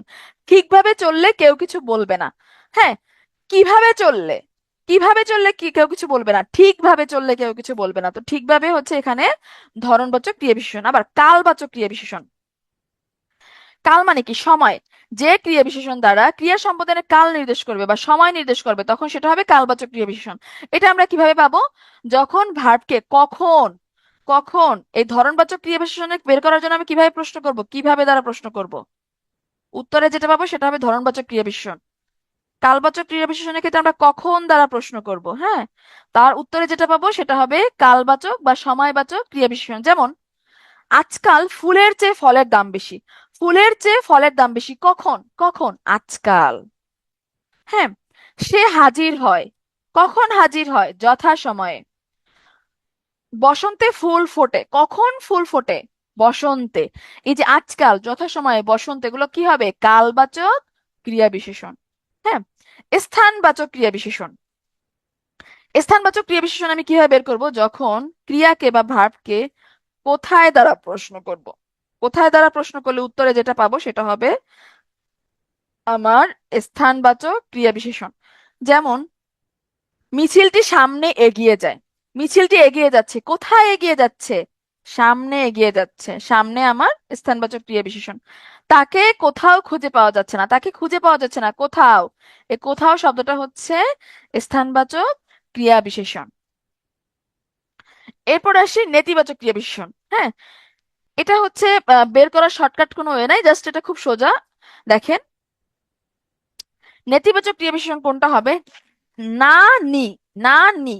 নেতিবাচক নেগেটিভ ওয়ার্ড কোনগুলো? না, না তো এটা নেগেটিভ ওয়ার্ড তাই না, নি এগুলো হচ্ছে নেগেটিভ ওয়ার্ড। তো না, নি যদি ক্রিয়ার নেতিবাচক অবস্থা বোঝায়, হ্যাঁ, তখন সেটাকে আমরা নেতিবাচক ক্রিয়া বিশেষণ বলবো। আর এগুলো সাধারণত কোথায় বসে? ক্রিয়ার পরে বসে, খুব খুব গুরুত্বপূর্ণ। এগুলো সাধারণত ক্রিয়ার পরে বসে। নেতিবাচক ক্রিয়া বিশেষণ কোথায় বসে? ক্রিয়ার পরে বসে। যেমন সে এখন যাবে না, যাবে হচ্ছে এখানে ক্রিয়া, সে এখন যাবে না, না হচ্ছে এখানে নেতিবাচক ক্রিয়া বিশেষণ। তিনি বেড়াতে যাননি, নি হচ্ছে নেতিবাচক ক্রিয়া বিশেষণ। এমন কথা আমার জানা নেই, নেই হচ্ছে নেতিবাচক ক্রিয়া বিশেষণ। পদানুক্রিয়া ক্রিয়া বিশেষণ, এটা অনেকটা ওই অলংকারের মতো। হ্যাঁ, পদানুক্রিয়া ক্রিয়া বিশেষণ বাক্যের মধ্যে কোনো বিশেষ ভূমিকা পালন করবে না, তবে মানে বসে কি করবে, বাক্যটাকে আরেকটু স্পেসিফিক করে দিবে, একটু সুন্দর করে দিবে। যেমন পদানুক্রিয়া ক্রিয়া বিশেষণ এভাবে মনে রাখতে পারি, কি যে বানাতো, কি যে বানাতো, কি যে বানাতো। হ্যাঁ, এগুলো হচ্ছে আমার পদানুক্রিয়া বিশেষণ। যেমন কি, যে, বা, না, তো, এগুলো যখন আমার বাক্যের মধ্যে থাকবে এগুলো কি হিসেবে কাজ করবে? পদানুক্রিয়া বিশেষণ হিসেবে কাজ করবে। যেমন আমি কি যাব, এখানে কি হচ্ছে পদানুক্রিয়া বিশেষণ। খুব যে বলেছিলেন আসবেন, এখানে যে হচ্ছে আমার পদানুক্রিয়া বিশেষণ। আশা করি ক্রিয়া বিশেষণটা ক্লিয়ার। এরপরে আমরা ক্রিয়াপদ সম্পর্কে পড়বো। ক্রিয়াপদ পড়লে আমাদের শেষ, এরপর আমরা একটু পদ পরিবর্তনটা দেখবো, তারপর আজকে আমাদের ক্লাস শেষ হবে। ক্রিয়াপদ কি? এটা তো আমরা সবাই জানি, যে পদ দ্বারা কোনো কাজ বোঝায়, কাজ, কার্য সম্পাদন বোঝাবে, কাজ করা বোঝাবে, তখন সেটা হবে ক্রিয়াপদ। যে পদের দ্বারা কোনো কার্য সম্পাদন করা বোঝায় সেটা হবে ক্রিয়াপদ। আচ্ছা বলেন তো, ক্রিয়াপদ ব্যাকরণের কোন তত্ত্বে আলোচনা করা হয়? ক্রিয়াপদ ব্যাকরণের কোন তত্ত্বে আলোচনা করা হয়? একটু ট্রিকি, প্রশ্ন একটু ট্রিকি, দেখি আপনারা পারেন কিনা। ক্রিয়াপদ ব্যাকরণের কোন তত্ত্বে আলোচনা করা হয়? সবাই কি ঘুমায় গেছেন? উত্তর করেন। হ্যাঁ গুড, এই তো বুঝছেন, শব্দতত্ত্ব, কারণ এটা একটা পদের প্রকারভেদ। এটা একটা পদের প্রকারভেদ, আর পদের প্রকারভেদ কোথায় আলোচনা করা হয়? শব্দতত্ত্বে। গুড, এই তো। আচ্ছা, আমি বই পড়ি, এখানে পড়া হচ্ছে আমার ক্রিয়া। সে ভাত খায়, খায় হচ্ছে আমার ক্রিয়া, কারণ খায়ের মাধ্যমে আমার কাজ সম্পন্ন করা বোঝাচ্ছে, পরির মাধ্যমে আমার কাজ সম্পন্ন করা বোঝাচ্ছে। এখন ক্রিয়ার প্রকারভেদ আমরা দেখবো। ক্রিয়ার বিভিন্ন ভাবে আমরা ক্রিয়ার প্রকারভেদ করতে পারি। ক্রিয়ার শ্রেণীবিভাগ আমরা বিভিন্ন দৃষ্টিকোণ থেকে করতে পারি, ভাব প্রকাশের দিক থেকে, কর্মের উপস্থিতির উপর ভিত্তি করে, গঠনগত দিক থেকে বিভিন্ন উপায়ে আমি ক্রিয়ার শ্রেণীবিভাগ করতে পারি। তো কর্মের উপর ভিত্তি করে ক্রিয়াপদ কয় প্রকার? তিন প্রকার। যেমন সকর্ম ক্রিয়া, কর্ম বা অবজেক্ট, কর্ম বা অবজেক্ট। কর্ম বা অবজেক্ট আমরা কিভাবে বের করি? ভার্বকে যখন আমরা কি বা কাকে দ্বারা প্রশ্ন করব, ভার্বকে যখন বা ক্রিয়াকে যখন আমরা কি বা কাকে দ্বারা প্রশ্ন করব, কি বা কাকে দ্বারা প্রশ্ন করব, কি বা কাকে দ্বারা প্রশ্ন করলে এর উত্তরে যেটা পাবো সেটা হবে অবজেক্ট বা কর্ম। ঠিক আছে? তো কোনো বাক্যে যদি অবজেক্ট থাকে সেটা হবে সকর্মক, মানে কি সহ, সকর্মক ক্রিয়া। কোনো বাক্যে যদি অবজেক্ট না থাকে সেটা হবে অকর্মক ক্রিয়া। আর দ্বিকর্মক ক্রিয়া কি? দ্বি মানে দুই, তার মানে এখানে দুইটা অবজেক্ট থাকবে, এখানে হচ্ছে দুইটা অবজেক্ট থাকবে। ঠিক আছে? আচ্ছা চলেন এখানে আমরা ডিটেলস পড়ি। ক্রিয়া আমরা কর্ম কিভাবে বের করব? ওই যে বললাম, ক্রিয়াকে কি বা কাকে দ্বারা প্রশ্ন করলে যে উত্তর পাবো সেটা হচ্ছে কর্মপদ। কোন ক্রিয়ায় যদি কর্মপদ থাকে, একটা কর্মপদ থাকে, সেটা হবে সকর্মক ক্রিয়া। যেমন আমি বললাম আমি ভাত খাবো, কি খাবো? কি খাবো? ভাত খাবো, উত্তরে কি আসবে? ভাত আসবে। তাহলে এখানে কি অবজেক্ট আছে? তাহলে এটা হবে সকর্মক ক্রিয়া। অকর্মক ক্রিয়া, যে ক্রিয়ার কোনো কর্মপদ থাকবে না, কোনো অবজেক্ট থাকবে না, সেটা হবে অকর্মক ক্রিয়া। যেমন মেয়েরা নাচে, ছেলেরা খেলে, কি নাচে? কাকে নাচে? ভার্বকে কি বা কাকে দ্বারা প্রশ্ন করলে কোনো উত্তর পাচ্ছি না কিন্তু। কি নাচে? মেয়েটি নাচে, কি নাচে? কাকে নাচে? কি খেলে? কাকে খেলে? কোনো উত্তর পাচ্ছি না, তার মানে এখানে কোনো অবজেক্ট নেই। দ্বিকর্মক ক্রিয়া, যে ক্রিয়ায় দুইটা কর্মপদ থাকবে তাকে আমরা বলবো দ্বিকর্মক ক্রিয়া। যেমন বাবা আমাকে একটি কলম দিয়েছেন, বাবা আমাকে একটি কলম দিয়েছেন, দিয়েছেন হচ্ছে আমার এখানে ক্রিয়া। আমি যদি ক্রিয়াকে প্রশ্ন করি কি দিয়েছেন, উত্তরে পাবো কলম। কাকে দিয়েছেন? আমাকে দিয়েছেন। তাহলে কি এখানে আমি দুইটা অবজেক্ট পেলাম না? তাহলে দেখেন, এই যে দ্বিকর্ম ক্রিয়ার ক্ষেত্রে বস্তুবাচক কর্মটা হবে মুখ্য কর্ম। বস্তুবাচক কর্ম কোনটা? কলম, এটা হবে আমার মুখ্য কর্ম। আর প্রাণীবাচক কর্মটা হবে, প্রাণীবাচক বা ব্যক্তিবাচক কর্মটা হবে আমার গৌণ কর্ম। এটা ক্যাশের এবার পরীক্ষায় কিন্তু আসছিল, খুব গুরুত্বপূর্ণ। প্রাণীবাচক কর্মটা হবে গৌণ কর্ম। তাহলে এই যে বাবা আমাকে একটি কলম দিয়েছেন, এখানে আমি দুইটা অবজেক্ট পেলাম, কলম, আমাকে। কলম হচ্ছে আমার বস্তুবাচক কর্ম বা মুখ্য কর্ম, আমাকে হচ্ছে প্রাণীবাচক কর্ম বা গৌণ কর্ম। আশা করি ক্লিয়ার। এরপর আসি ভাব প্রকাশের দিক দিয়ে ক্রিয়া কত প্রকার। ভাব প্রকাশের দিক থেকে ক্রিয়া হচ্ছে আমার দুই প্রকার। কি কি? সমাপিকা ক্রিয়া, অসমাপিকা ক্রিয়া। কিসের ভাব? আমার মনের ভাব। যে ক্রিয়াপদ দ্বারা বাক্যের মনের ভাব সম্পূর্ণরূপে প্রকাশ পাবে সেটাকে আমরা বলবো সমাপিকা ক্রিয়া।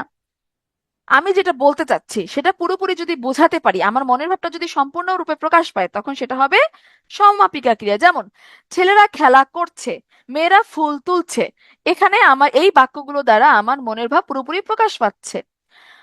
তাহলে এই দুটো, এগুলো হবে সমাপিকা ক্রিয়ার উদাহরণ। আবার অসমাপিকা ক্রিয়াটা কি? যে ক্রিয়াপদ দ্বারা বাক্যের মনোভাব পুরোপুরি প্রকাশ পাবে না, তখন সেটা হবে অসমাপিকা ক্রিয়া। যেমন আমরা হাত মুখ ধুয়ে, প্রভাতে সূর্য উঠলে, হাত মুখ ধুয়ে কি, ধুয়ে কি পড়তে বসবো যদি বলতাম তাহলে এটা সমাপিকা ক্রিয়া হইতো। কিন্তু আমি বললাম আমরা হাত মুখ ধুয়ে, এরপরে আমার কিছু শুনতে ইচ্ছা করতেছে না, আমার কিন্তু মনের ভাব পুরোপুরি প্রকাশ পায়নি, এরপরেও আমার কিছু শোনার একটা আকাঙ্ক্ষা জাগতেছে, তাই না? প্রভাতে সূর্য উঠলে, প্রভাতে সূর্য উঠলে কি, উঠলে কি হবে? পুরোপুরি মনের ভাবটা প্রকাশিত হয় নাই। তাহলে যে ক্রিয়াপদ দ্বারা বাক্যের মনের ভাব পুরোপুরি প্রকাশ পাবে না, তখন সেটাকে আমরা বলবো অসমাপিকা ক্রিয়া। অসমাপিকা ক্রিয়া, কারণ এখানে কি মনের ভাব সম্পূর্ণ হয় নাই। আমরা হাত মুখ ধুয়ে, এখানে যদি আমি থেমে যাই তাহলে আমরা কি বুঝবো বলেন তো? কিছু কি বুঝতে পারবো? পারবো না। প্রভাতে সূর্য উঠলে, এটুকু বলে থেমে গেলে আমরা কি কিছু বুঝতে পারবো? বুঝতে পারবো না। এরপর আসি, গঠনগত দিক থেকে ক্রিয়া কত প্রকার। গঠনগত দিক থেকে ক্রিয়া হচ্ছে 5 প্রকার। কি কি? সরল ক্রিয়া, প্রযোজক ক্রিয়া, নাম ক্রিয়া, সংযোগ বা মিশ্র ক্রিয়া, আর একটা হচ্ছে যৌগিক ক্রিয়া। এটা কোথাও 4 প্রকার, কোথাও 5 প্রকার, তবে 5 প্রকার আমি এই কারণে লিখছি যাতে এই যে ক্রিয়ার প্রকারভেদ গুলো আপনাদের একসাথে শেখা হয়ে যায়। গঠনগত দিক থেকে ক্রিয়া কত প্রকার এটা কখনোই পরীক্ষায় আসবে না। হ্যাঁ, আসবে মেনলি এই যে প্রকারভেদ গুলো নিয়ে প্রশ্ন আসবে। এই যে প্রকারভেদ গুলো নিয়ে প্রশ্ন আসবে। সরল ক্রিয়া, যে আহ একটি মাত্র পদ দিয়ে যে ক্রিয়া গঠন হবে সেটা হবে সরল ক্রিয়া। মানে কর্তা যখন এককভাবে কাজটা করবে, কর্তা যখন এককভাবে কাজটা করবে তখন সেটা হবে সরল ক্রিয়া। যেমন সে খেলছে।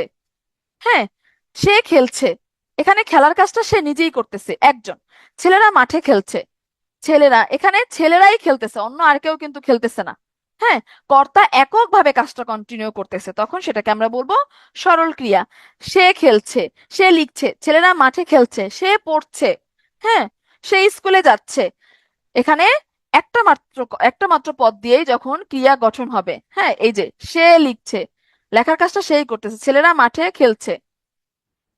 ঠিক আছে, মানে কাজ করার মানে ক্রিয়া সংগঠিত করার কর্তা শুধুমাত্র একজনই থাকবে, তখন সেটাকে আমরা বলবো সরল ক্রিয়া। প্রযোজক ক্রিয়া, কোনো কাজ যখন নিজে না করে অন্য কাউকে দিয়ে করানো হয় তখন সেটাকে আমরা বলি প্রযোজক ক্রিয়া। ঠিক আছে, সংস্কৃত ব্যাকরণে এই প্রযোজক ক্রিয়াকে কি ক্রিয়া বলা হয়? নিযন্ত ক্রিয়া। খুব গুরুত্বপূর্ণ, এটা জেনে রাখবেন। সংস্কৃত ব্যাকরণে প্রযোজক ক্রিয়াকে আমরা কি বলি? নিযন্ত ক্রিয়া। এই প্রযোজক ক্রিয়াটা কি? ওই যে বললাম, যখন কোনো কাজ নিজে না করে অন্যকে দিয়ে করানো হয় তখন হচ্ছে প্রযোজক ক্রিয়া বলে। এখানে কর্তা কিন্তু দুইজন থাকবে। সরল ক্রিয়ার ক্ষেত্রে কি দেখছিলাম আমরা?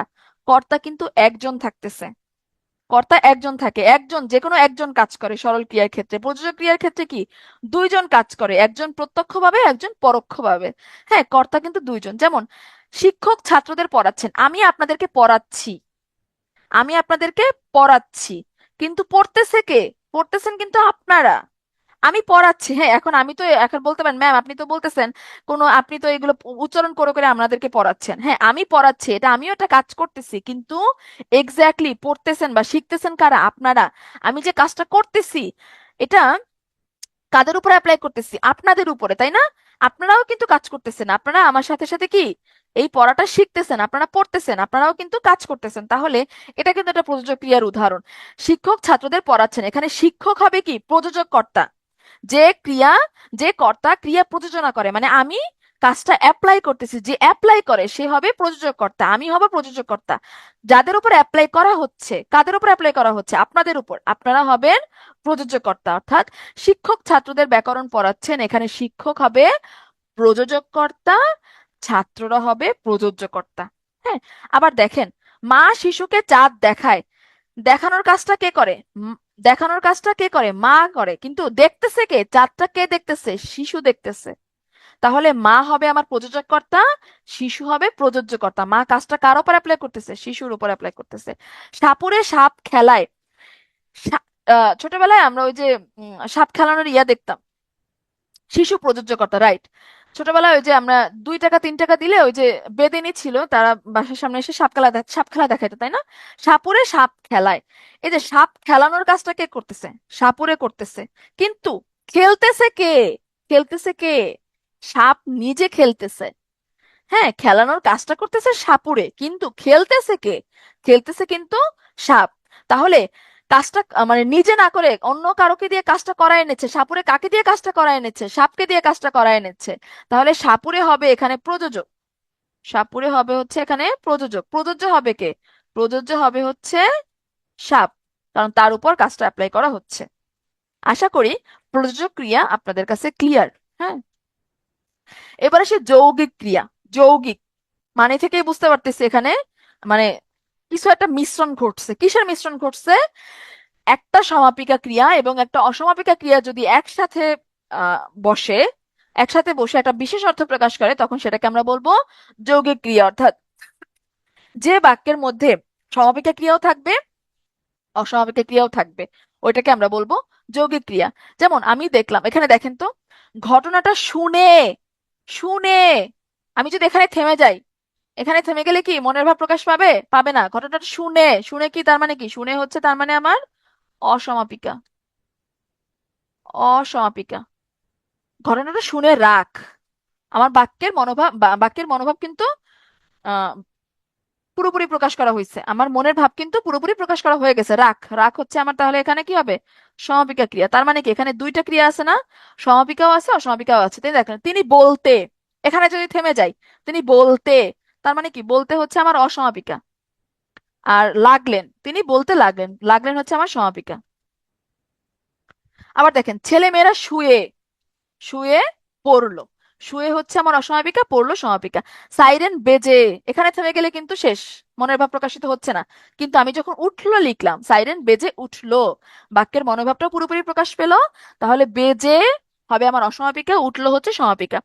শিক্ষায় মন সংস্কার মুক্ত হয়ে, হয়ে হচ্ছে আমার অসমাপিকা, থাকে হচ্ছে সমাপিকা। এখন যেতে, যেতে হচ্ছে আমার অসমাপিকা।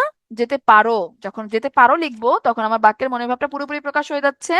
এখানে যেতে পারো, এটা দুটো মিলে হবে আমার যৌগিক ক্রিয়া। হয়ে থাকে, এই দুইটা মিলে হবে আমার যৌগিক ক্রিয়া। বেজে উঠলো, দুটো মিলে হবে যৌগিক ক্রিয়া, কিন্তু আলাদা আলাদা, এটা অসমাপিকা, এটা সমাপিকা।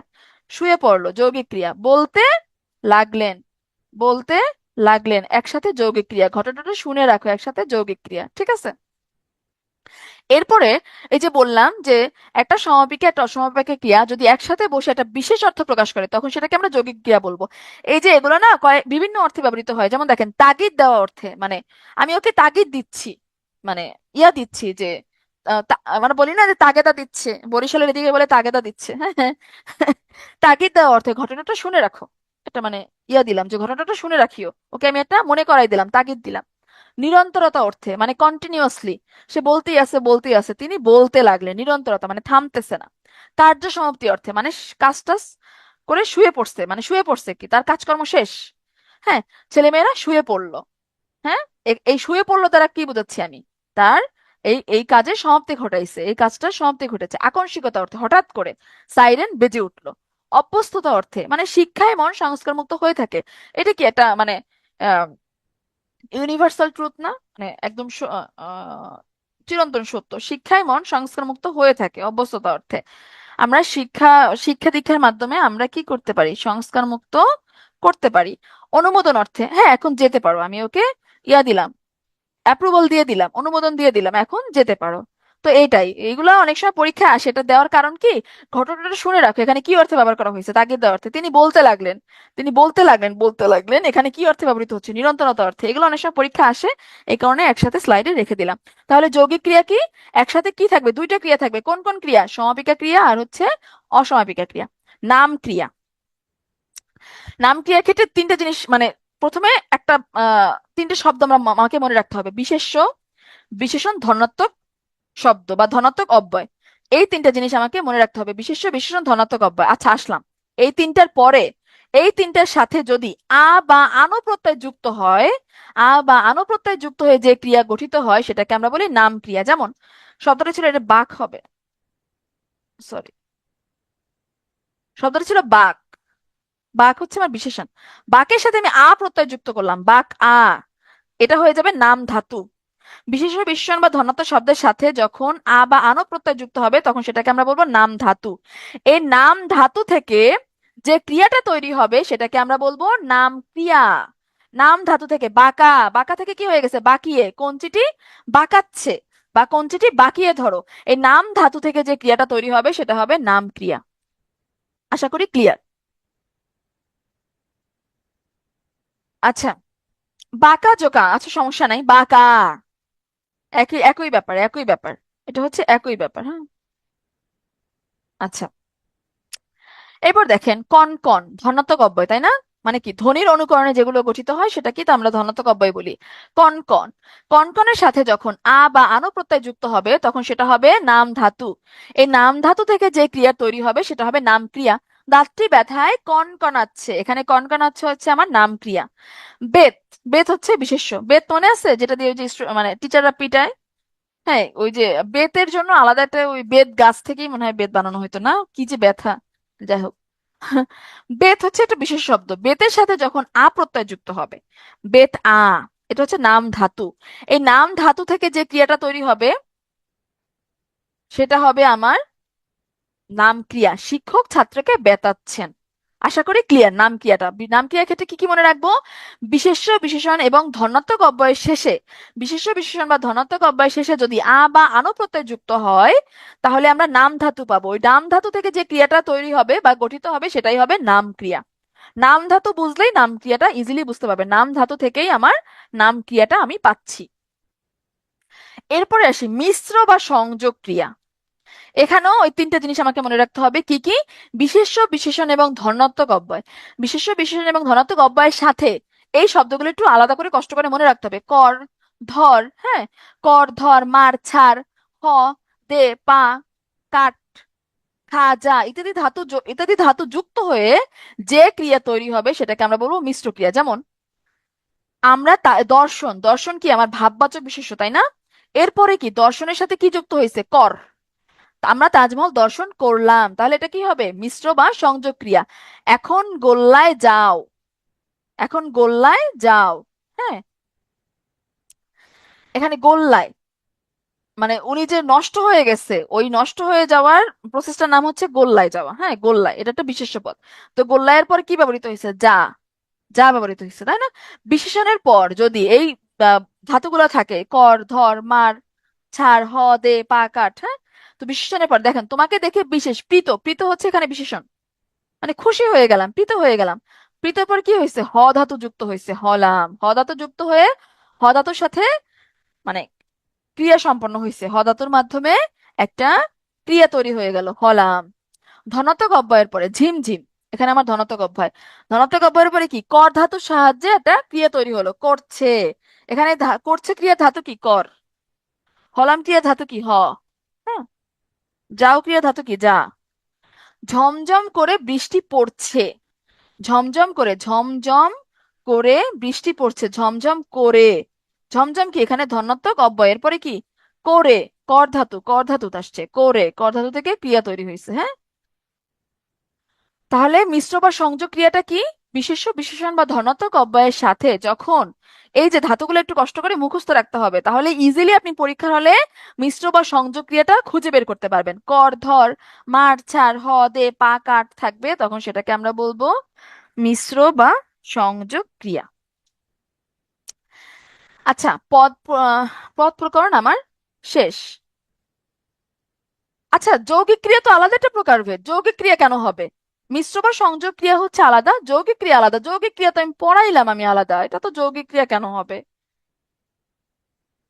মিশ্র বা সংযোগ ক্রিয়ার যৌগিক ক্রিয়া তো আলাদা। এই কারণে মিশ্র বা সংযোগ ক্রিয়াকে অনেক সময় যৌগিক ক্রিয়ার সাথে অনেকেই মিক্স করে ফেলে, গোলায় ফেলে, কনফিউজড হয়ে যায়। এই কারণে আলাদা করার জন্য কি করতে হবে?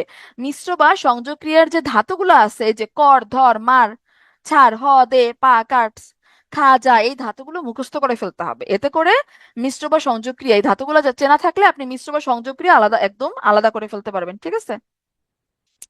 আচ্ছা, পদের প্রকারভেদ এগুলোই। পদের প্রকারভেদ সবই একদম কমপ্লিট করা হয়ে গেছে। আমরা একটু পদ পরিবর্তন দেখবো। পদ পরিবর্তন থেকে প্রশ্ন আসে মেইনলি আহ্বান শব্দের বিশেষ রূপ, বিশেষণ রূপ কোনটা, বা আহুত শব্দের বিশেষ রূপ কোনটা। পরীক্ষা সাধারণত এই ধরনের প্রশ্নই আসে। তো বিশেষ্য বিশেষণের এই যে ইয়াগুলা, পরিবর্তনটা, এগুলো অনেক অনেক ওয়ার্ড আছে। আমি এখানে কতগুলা রাখছি, বাকিগুলো আপনাদের কাছে যার কাছে যে বই আছে ওখান থেকে একটু দেখে নিতে পারেন। দেখেন, আহ্বান হচ্ছে আমার বিশেষ্য, এটার বিশেষণ রূপ কোনটা হবে? আহুত। আহ্বান শব্দের বিশেষণ রূপ হবে আহুত।